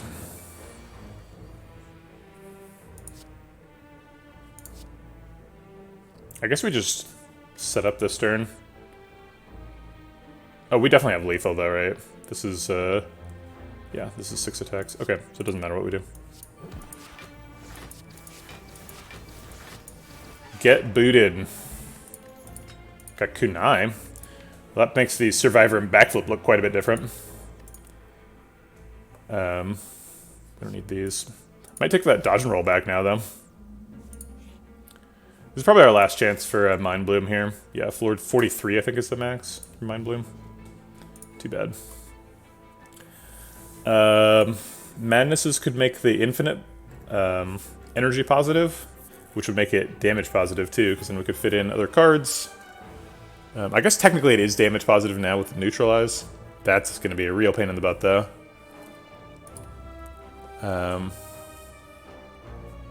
Yeah, I can't justify taking Madness here.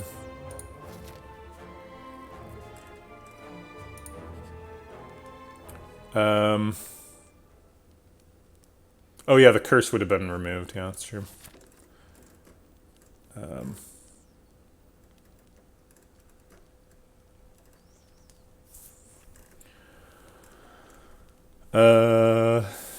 Let's see. So if we go right, we've got more digs. I think we're probably going right over going left. I don't see the advantage of fighting an elite versus just taking the relic from them. So we've got plenty of fires ahead of us. We don't need to recall yet. Does anything need to get smithed? Acrobatics would be kind of nice, but isn't necessary. Yeah, I think we just take a dig. Art of War, that's useless. Nunchaku Bag of Prep. Those are useful, Jesus. Alright.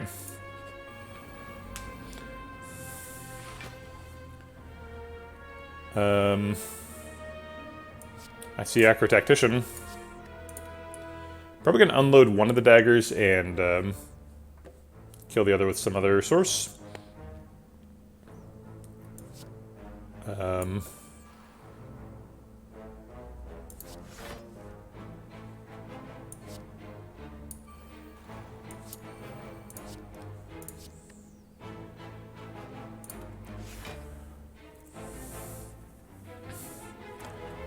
Yeah, yeah. Piercing Wail is pretty far above the bar for what is necessary to take.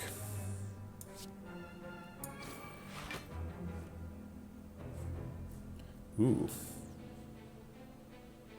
is this the vulnerable pot? It's a lot of damage right here. So 3 shivs go in this dagger. And then the last shiv and neutralize. I guess a neutralize instead of a shiv. I guess it doesn't matter. They're both within boot range. And then 24 and 4 plus 1 is 5, 6, 7, 7 times 8. 7 times 8 is 56.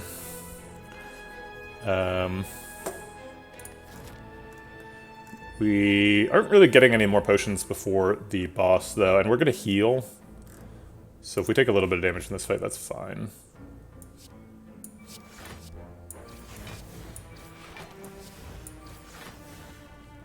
Oh my god, we got another blade dance. So we basically just end the fight on the spot if we vulnerable pot here. 4 attacks plus 1, 2, 3 is 7, plus another 3 is 10. So this is doing 80 by itself. It might just be lethal without it. This is doing 80, this is doing 24. That's 104. These are all hitting for 5, so that's another 25. 104 plus 25 is 129. So she's going to be at, like, I don't know.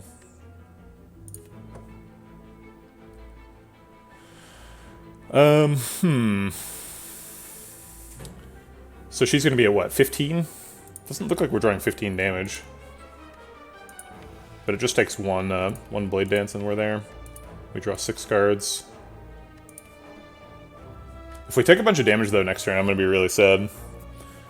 What 2 cards could we draw that would miss? Because none of these do any damage, or draw. We could draw like Survivor Concentrate, Piercing Wail, Tactician. Yeah, there's some misses. And the next turn is like, that's the 100 damage turn too, right? That's the like scariest turn. I think we're just gonna take it.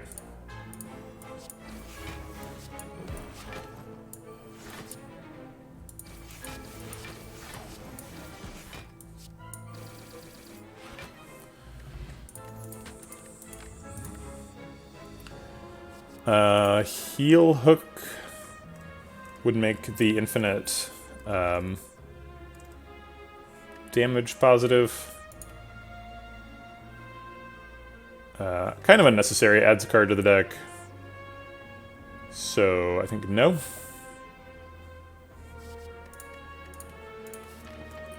And I talked about going right for the extra dig value.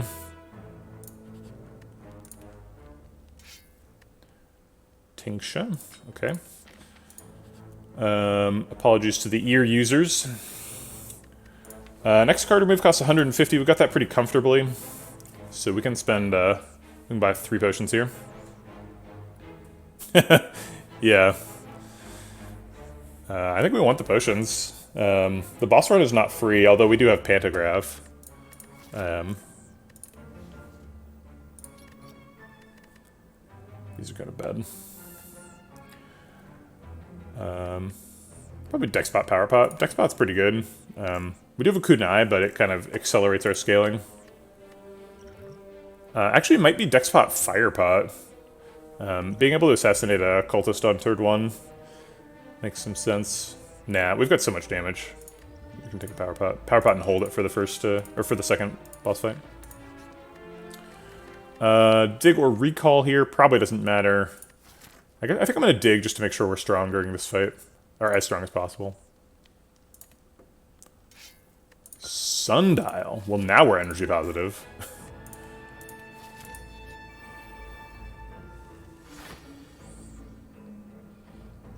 Okay.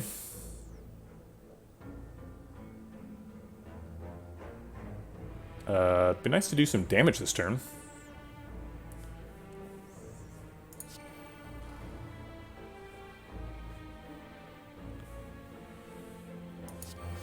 Yeah, this turn's not looking great. Is there any power pot that's helpful? Yeah, Wraith Form. I guess I'll take a peek. 1,000 is actually pretty good here.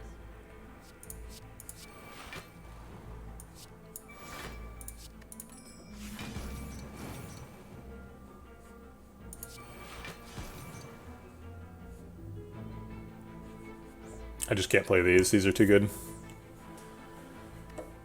Or finisher's too good.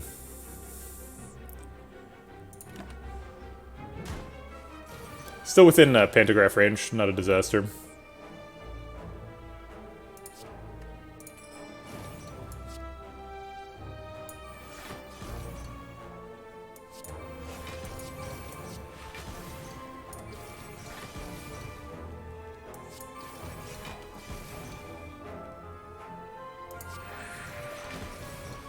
I think I'm just gonna stop there. I want to hold damage for future turns. I guess this shuffles though. This is fine.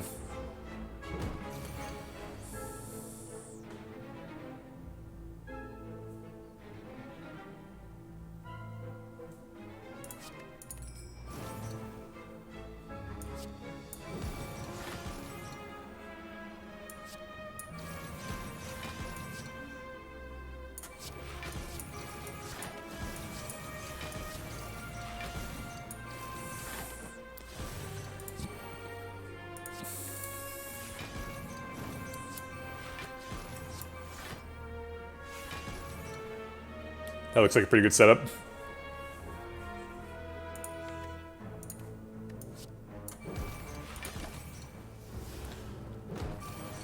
And now we're infinite if we want it. Might as well practice it, I guess. Yeah, it's definitely an infinite.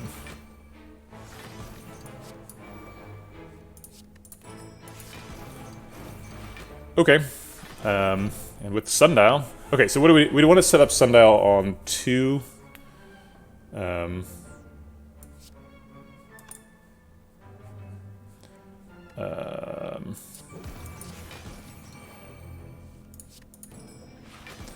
Okay, so that blocks out this turn. Should we kill him or just wait? Yeah, let's just wait. No reason to kill him.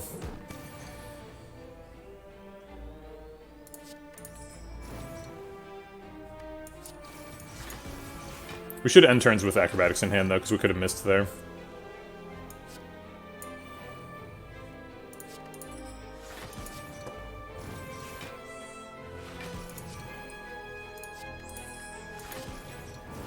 We should also end with a 10-card hand to block the infinite blades. Okay.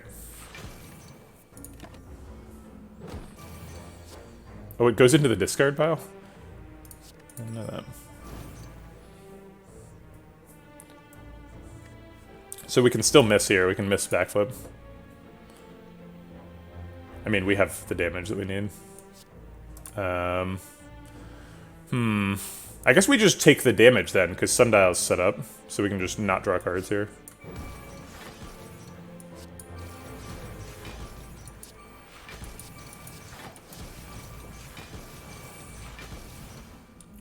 Can we stop there for Nunchaku? We cannot.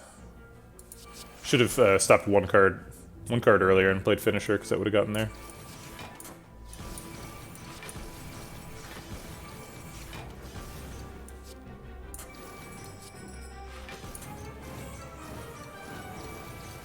Okay, not a great Nunchaku setup. Could have done that a little better. Nope, those are cards. We still need to recall, so let's do that. And let's go. All right. I think we need After Image, even though it makes him mad.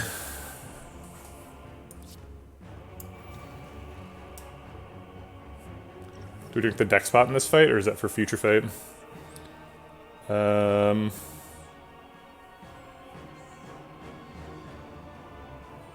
If we drink deck spot now, these block for 17.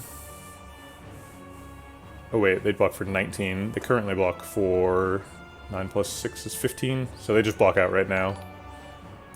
Thanks for the follow, Priest 0204. Appreciate the support. Welcome to the Vegetable Thatch. Alright, well, let's just block out now then. I don't want to play Infinite Blades in this fight, so I won't. Double dab, they both dabbed. Thanks, Minty Spire.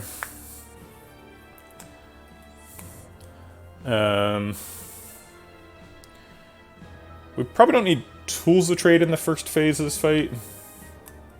Maybe we should just play all the powers anyway, because then we can infinite. We can't infinite if there's powers in the deck.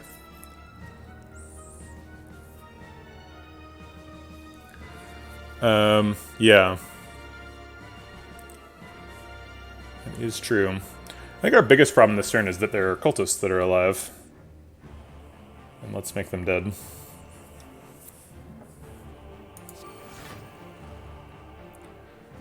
I think we're planning on finishing this guy to death. It'd be nice to get the Akabiko glass knife thing going, so let's try and draw that. Sweet. So that's a cool 40.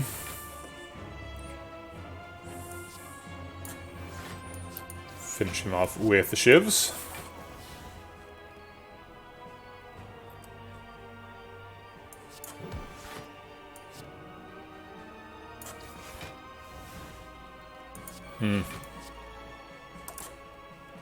Maybe we can kill him with shivs and unload. So he's hit for 8. There's 4 of them. So that's 32. 32 plus 18 is 50, so he is dead to that, yeah. Unload discards tools to trade, which is not amazing, but it's not terrible either.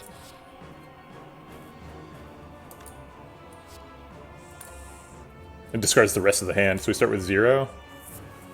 And then we get Sundial proc. What if we don't draw acrobatics, though? Next turn could be a little bit scary. Alright, well, we've made our bed, so... I guess we could... No, we can't afford Piercing Wail.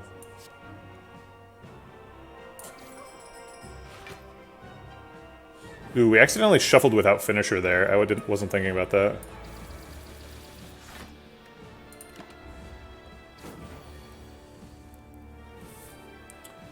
Okay, well, Piercing Wail probably saves us.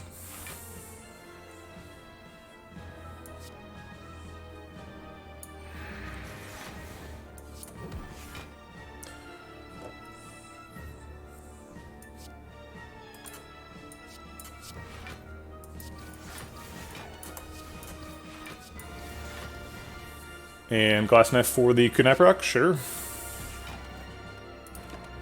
Getting there.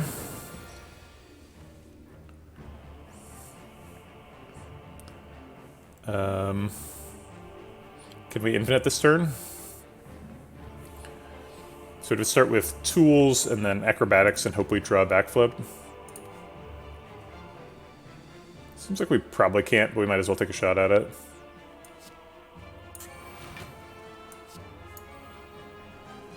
Yeah, we missed a backflip.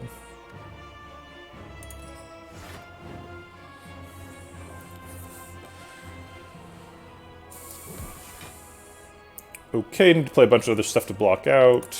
I'll play the Blade Dance before the Survivor for the Dex procs.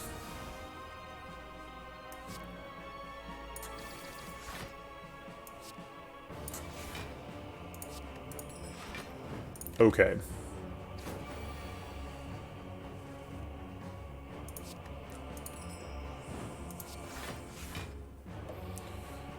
Can't infinite this turn either because we missed the acrobatics again. But if we play Infinite Blades this turn, then we have enough room in hand to play the whole thing. Maybe we can play Infinite Blades while he's dead? I don't know if we can do 140, it's a lot.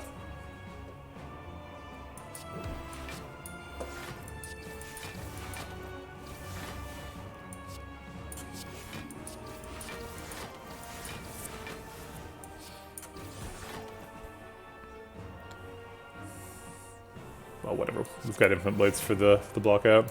Oh, he was dead. Shoot, I could have stopped a strength there. But whatever, we're Infinite next turn. Doesn't matter about his strength.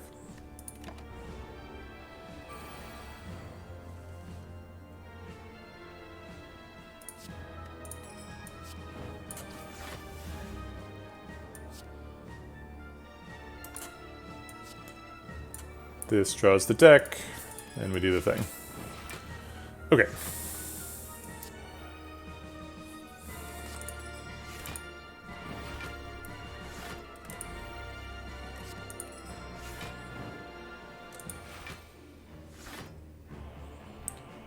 Let's see, what's our attack of choice? I guess we just play Finisher over and over, and eventually it starts doing damage. Currently it isn't doing basically anything, but...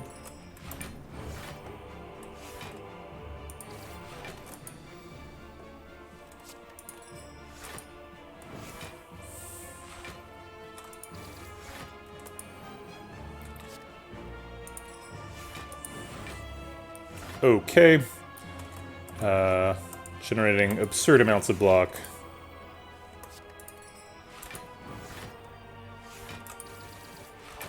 Scaling in a bunch of different directions at the same time. Yeah, Finisher from just the finishers, yeah.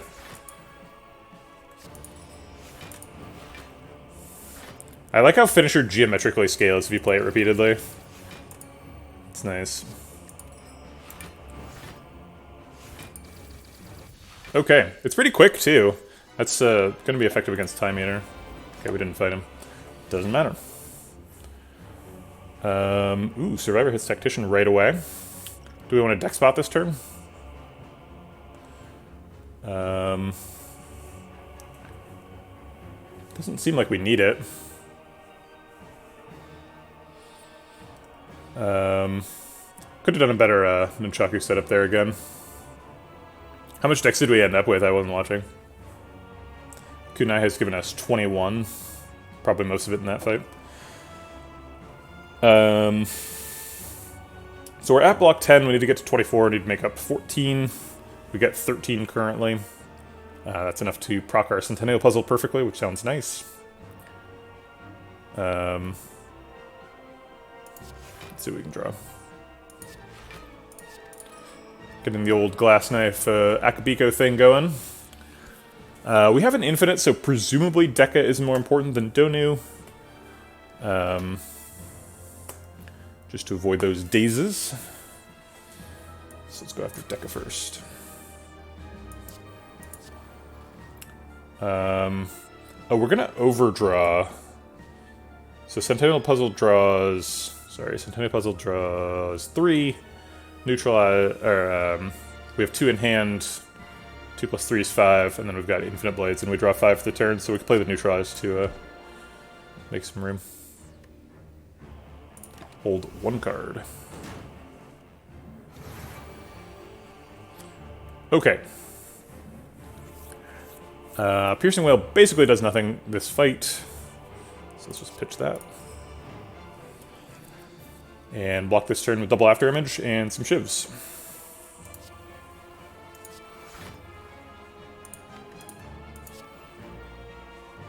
Hoo-hoo! Lots of energy available all of a sudden. Might be able to infinite this turn. No, we're too many cards away, right?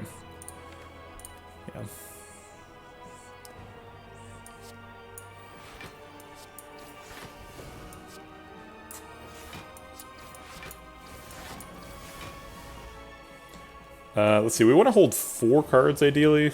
So do we hold this Neutralize, I guess? I don't think we can infinite next turn because the dazes, so it doesn't really matter how many cards we hold. I just want to get lethal on Deca.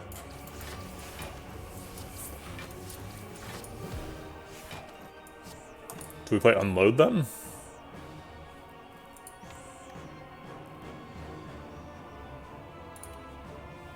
Does not get an extra Kunai proc. Does an extra 26 damage. I guess I'd rather have 26 damage than Concentrate in hand.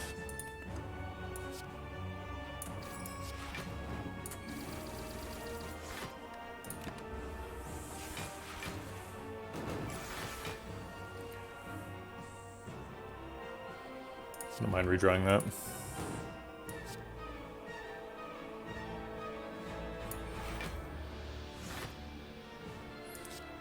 Seems great. Let's see. A little bit of energy contention here is, can we block without Survivor? So we're generating 2 block per card. We're playing 1, 2, plus 4 is 6. 7 cards, it's 14 block. So we'd take a little bit of damage. Oh wait, he's gonna be dead. We're not taking damage. Yeah, there's no way he survives that.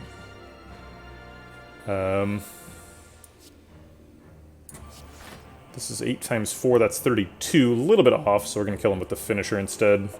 This is gonna do 8 times 6, which is 48, which is enough to kill him, so we'll go ahead and put the shivs where they're a little bit more useful.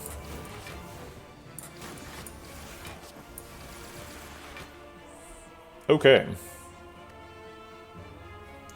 And let's just pitch this, because it doesn't do anything.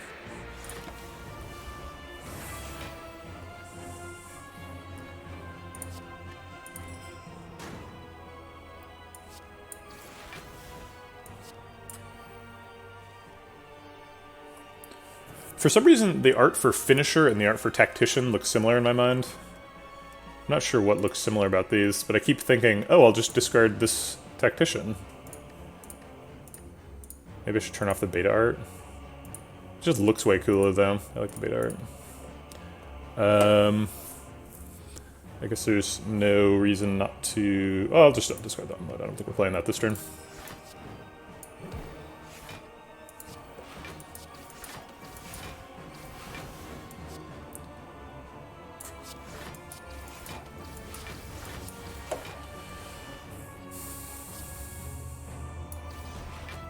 Looks like we have to play the Survivor here to block out. Which is okay, because he's not attacking next turn. And he's probably also dead. Although we want to set up Sundial better.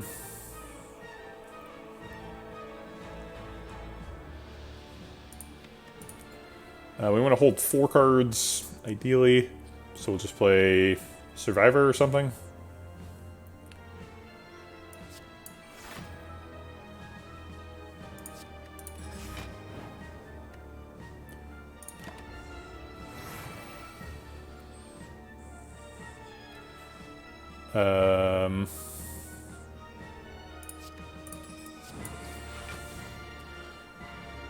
Okay. So unfortunately everything's set up, but we don't have lethal. Or we're not currently lethal. So we're gonna have to cycle Nunchaku all the way around. I think we can kill him with this hand.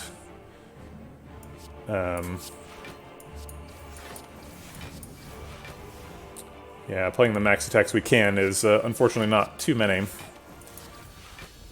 Nunchaku suffers again.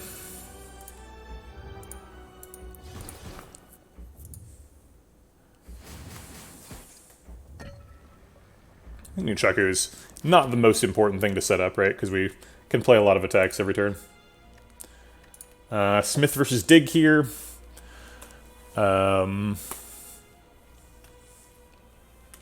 Accuracy plus seems relevant. Oh, acrobatics plus too. Dig though. Yeah, let's just dig. Who wouldn't want to dig? You get a free pair. I don't know if I would eat a pair I just dug out of the ground. Seems bad. Oh, crap, there's an abacus here. Well, I guess that's our block plan against the heart. Seems like a great block plan. I mean, actually, no, wait, hold on. Are we infinite against the heart? 18 minus 1, 2, 3, 4, 5, 6, 7... Minus 7, so we're 11 card deck, so we can't get to infinite against the heart. We would need two card removes, and we can only have 1. Just holding the pair fills you with determination, right? But only when you pick it up. If you hand the pair to somebody else, you keep your determination. As we saw many times this weekend with the Spire with Friends mod. It still probably helps, right? We can't do an infinite against the heart, but that's okay. We're just going to play a bunch of blade dances. Are we dying against the heart? Maybe we take another piercing whale.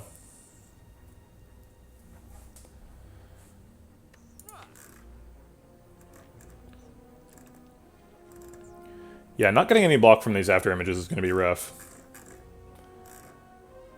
But we do get kunai scaling. I think we'd probably survive.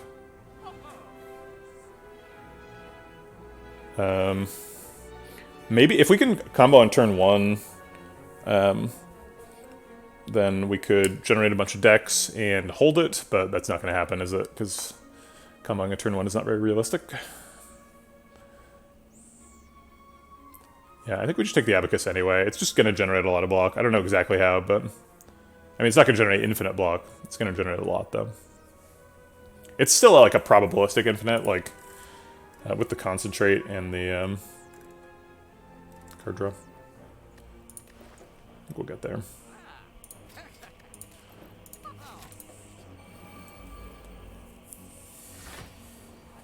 Okay. Let's go ahead and get those after images down. Discard that Tactician. Alright, we've blocked out. Be nice to develop a Tools to Trade. Kind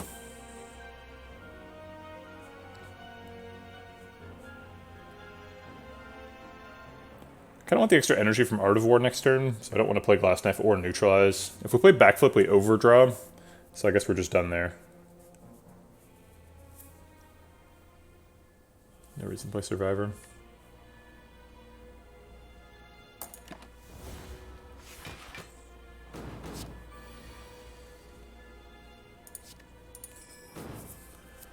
Okay. Backflip could get Blade Dance Finisher, could also get Piercing Whale Accuracy. Hey, Gatoscar. Things have been good. Just chilling, playing some Slay the Spire. So 61 damage coming in. That's a lot of damage. I guess let's see what's in the backflip. Well, wait, actually, maybe we want a kunai proc before we backflip.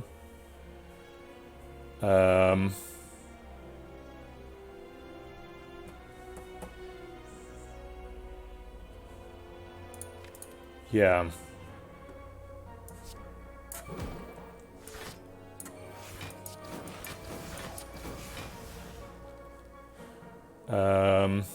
Glass Knife is free, but we can't play 2 attacks, so... Backflip now. Oh, we did get Finisher, okay. I don't think we're killing anybody with it, though. But we can use it to get a kunai proc. It's still pretty worthwhile.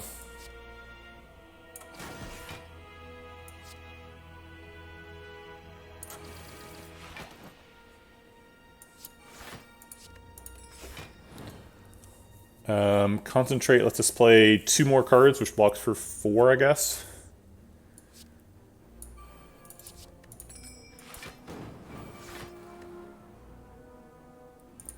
So we're taking like 23 here. But we heal for 25 before we fight the heart, so could still work out. I would like to turn around by killing Spire Spear. But I guess I don't have Finisher in hand, so that's not going to happen. Oh, I do have Finisher in hand. Okay. So Finisher 7 damage. The Shivs are, let's see, also 7 damage. So it's red because we've -1 strength. Not weak. So we end up doing 7 times 14. Which is in excess of 70, which is in excess of Spire Shield's health. So great.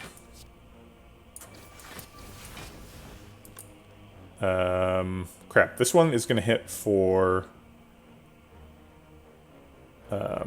so 1 makes it 3, and then 4 more makes it 7. So it's going to hit for 49.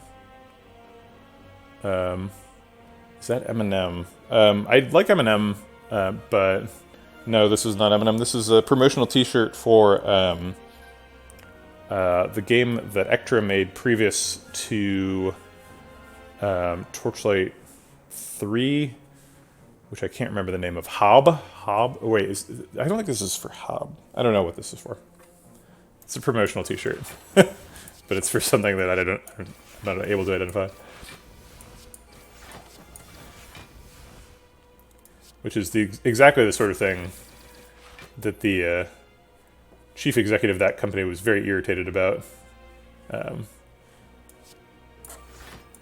Let's get some energy so we can play more cards, and then let's just play all the cards for block. Oh wait, we actually don't need to do that. Oh! Sure. I assumed you meant the shirt, but I guess you didn't. Yeah, I guess I'll play all the cards. Why not?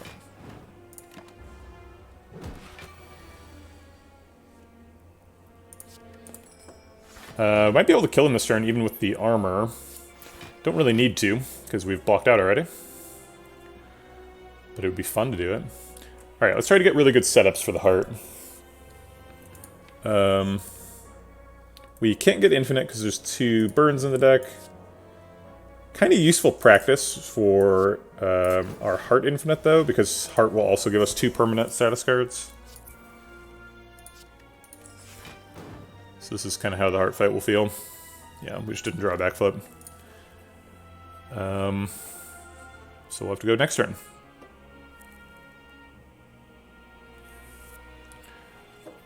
Game's been coming along. I have a playtest later today. Been working on getting animations in. They're in now. I mean, the basics of animation, just like a system, not like any actual artwork.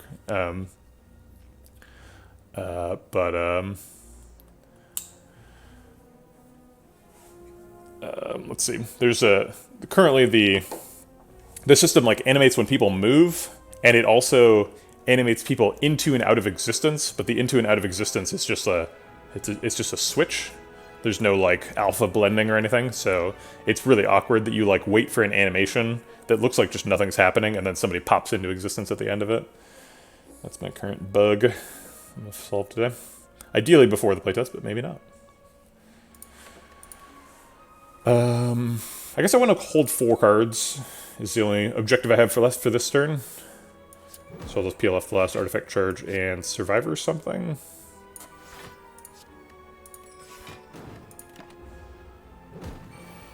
-2 strength, he's getting us. If he gets us down to like -8, we can lose. We can get soft locked in this fight. We're at 2 on Sundial. Can we kill him with 6 attacks? Seems very likely.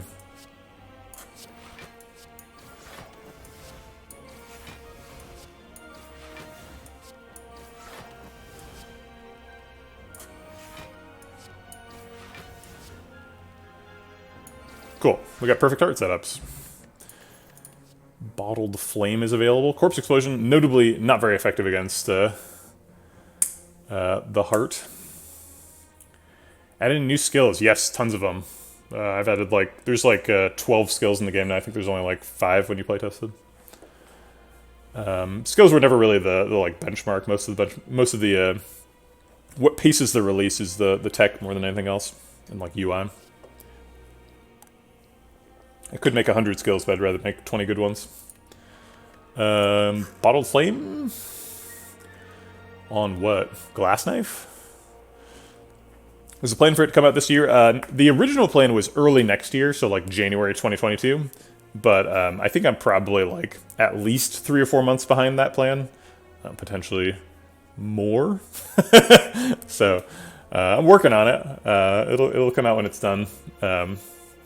I actually don't have like a long-term plan. Part of my game development philosophy is like games are inherently extremely difficult to plan because you can like come up with all these cool game design documents and convince yourself that something's going to be fun and then make it and it isn't fun. And if you try to like reverse engineer what a design document would look like for like a really fun game, right? Oftentimes you'll be like, this looks stupid, right? Try to make a design document for Angry Birds and convince yourself you're not wasting your time. It looks like just a dumb game, but it's like phenomenally successful. So, so my preferred approach is to just play the game every day, see what needs to change about the game today, and sort of like roughly steer towards releasing at some point. just see when we get there. Obviously, I have like sort of quarterly goals, like as a business, to like try to get to rough milestones, but those are really like slaves to the actual day-to-day development process. Yeah, the reason I call that Flappy Bird, or not Flappy Bird, but maybe I said that Flappy Bird, but I meant Angry Birds. The reason I call that Angry Birds is Rovio made like 100 games before they made a good one. So they're highly iterative focused. I don't think they made any documents. This is my first game as a solo dev, yeah. I think probably nothing for Bottled Flame. I think I'd rather just draw powers and stuff. Yeah, Flappy Bird would be a... Flappy Bird is just like, imagine Mario, but different. Boy, a run characterized by extremely poor relic luck. Our first like 5 relics are basically do nothing, and we skipped both Bottled Flame and Bottled Lightning in this run, so we should have even more relics. Okay. No reason to hold this deck spot anymore.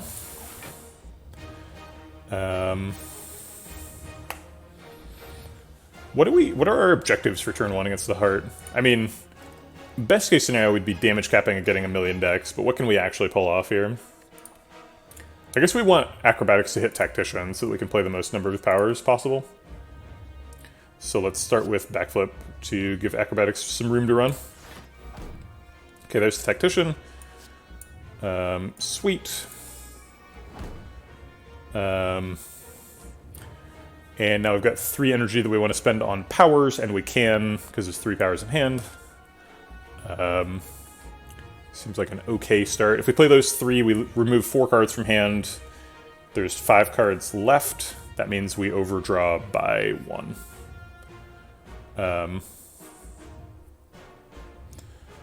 Really, after image helps a lot. Does it? I don't know. I mean, we've got 2 of them, but the Heart has 2 B to the Heart, so... what has been our block engine for the whole game basically does nothing in this fight. We're kind of relying on that kunai now. But the kunai does a lot of work, so maybe it works. Piercing Wail should be great next turn, or the following turn, one of the 2. Okay, maybe you shouldn't have played the Tools of Trade. Maybe you should have just like discarded that to Survivor or something, but kind of want the Survivor for next turn. I guess actually Neutralize was +1 energy there. Could have maybe used that. I don't need to draw that burn, or to hold that burn. Alright, looks like this is Piercing Wail's time to shine.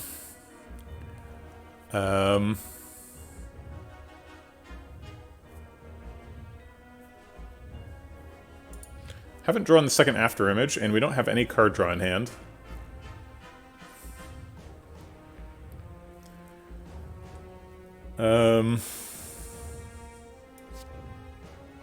We want to hold Neutralize for next turn. Oh, there's the after image. Okay, I'll play that. So now we can play stuff, and it's health neutral. Nunchaku says some energy positive stuff, but we don't really have the energy to like play everything, and we want to hold the Neutralize. I guess we could play Concentrate, technically. I want to hold Neutralize and Survivor for next turn, though. It would be nice to get the Wound out of hand with Survivor, but not strictly necessary. Currently, if we ended our turn, we would have 8 permanent cards in hand, so we'd only draw 2 of these. We kind of want to draw like 5 next turn, and to do that we'd need to hold only 4 cards. But we want to hold Neutralize and Survivor. Yeah, I guess we could like concentrate on a Blade Dance and a Wound, and then play Glass Knife and hold a Finisher, Neutralize, Blade Dance, Survivor.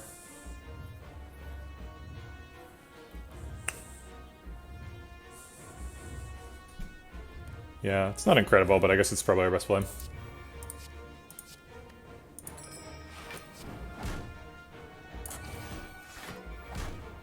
Wasting 3 energy.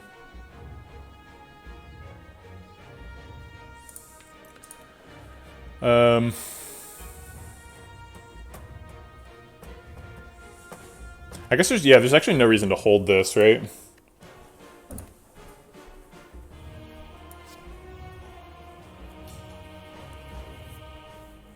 And 5 attacks is 2 decks right now. Is the heart winning? It's gonna be a difficult fight. Unclear.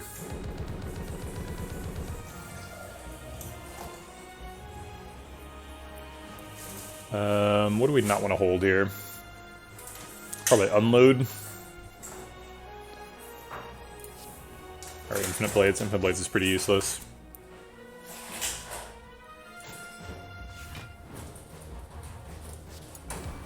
Neutralize. Let's see what we're up against.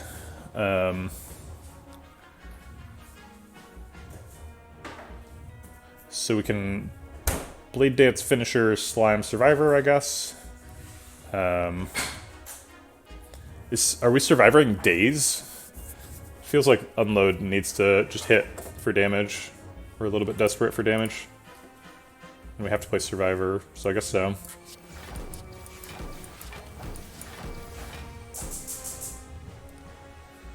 Finisher would give us an extra dex, but I'd rather play Finisher after Survivor. It's only 6 extra damage. I'd rather have an extra dex than extra damage.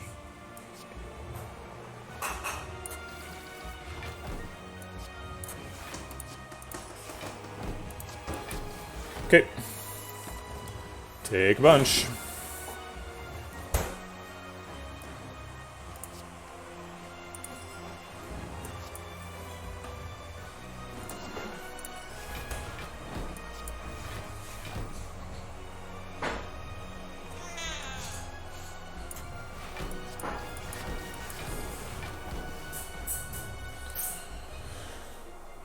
Three more attacks to get the next kunai proc. Finisher should be one of them. If we play Unload, we lose Concentrate. So I guess it's Neutralize, Glass Knife Finisher.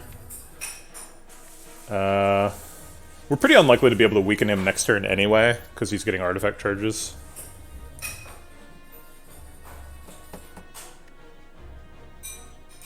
We just kind of have to pray that we top deck Acrobatics next turn.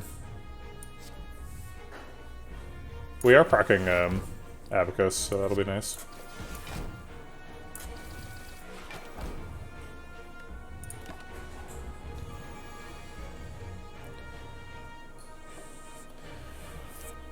Well,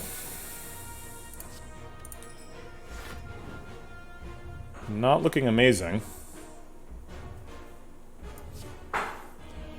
Blade Dance gets us an extra kunai proc. Oh my god, overdrew a Shiv. Doesn't cost us a kunai proc, but it's a misplay. Might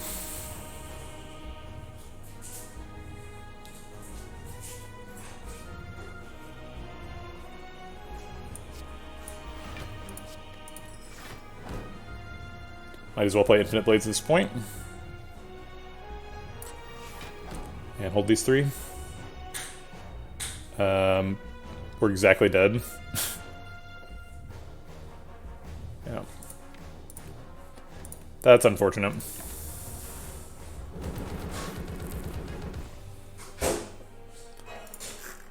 Well, kind of needed an extra after image. We needed something. We needed either like 2 more card removes so that the infinite was on the table, or we needed another after image for that deck. Just jamming a bunch of shivs into the heart's not going to work. An extra piercing well would have been nice too if we could have landed it on that last multi-attack turn. We were offered a mirror with an after image in the deck, and I commented on it at the time, but we didn't have enough money for it.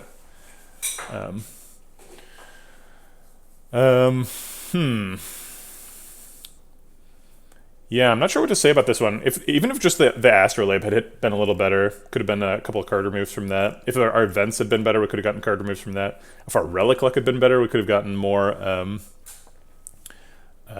block scaling against the heart.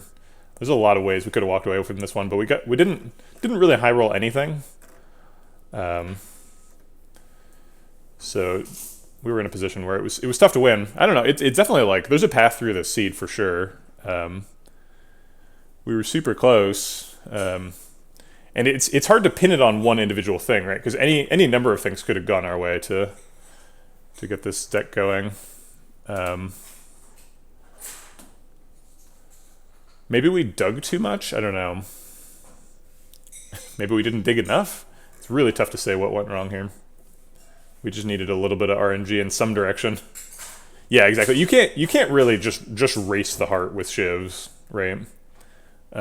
Which ends up being like what the position we were in, right? I always meant to like find a way out of just racing the heart, but it ended up just being a kunai deck, and it wasn't really strong enough. Maybe if we'd still had the dodge and roll, I don't think Envenom would have helped. It would have been good. If we had Mummified Hand, I think we could have gotten there. If we had Mummified Hand, we could have gone on turn 1, gone infinite and gotten a bunch of decks. What else could we have done? If we'd found like a, what is it called? The card name that starts with an A, Adrenaline. Maybe if we gotten like Adrenaline and upgraded Tools to Trade, we would have had enough energy to infinite on turn 1. Or just like a Happy Flower, you know, just like we were so close, but this wasn't it. Maybe we should have picked another Acrobatics. We were offered another Acrobatics plus. So the infinite was Acrobatics discards Tactician, Backflip draws those two. We were offered more Acrobatics. Maybe that was correct. I just like we were struggling so hard with deck size. Maybe just taking the second Blade Dance was the mistake. It seems like the second Blade Dance was so important for like getting damage though.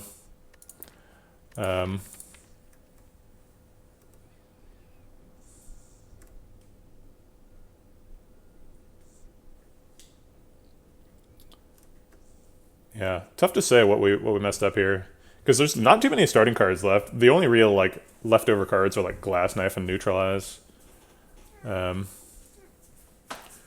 What about not taking the curse? I don't think HP would have saved us. I mean, I guess technically we did exactly die on that turn, but we, I think we probably would have died the following turn. So it's true that was a misplay, and I guess it would have saved us a turn. But it feels like this deck doesn't kill the heart, no matter what the stats are. I mean, if we had 1,000 max HP, we would kill them, but that's not feasible. Maybe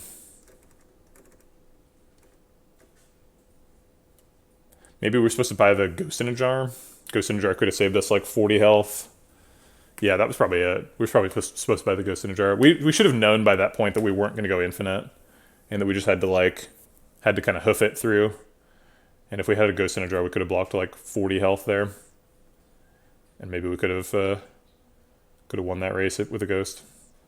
I think that's probably the biggest mistake in the run, not buying a Ghost in a Jar at the last Act 3 shop. I guess. I don't know. I think you just have to be a little bit better of a Slay the Spire player than me to turn this one into a win. There just like isn't a lot in the seed to try and help you. It's just a lot of kind of garbage.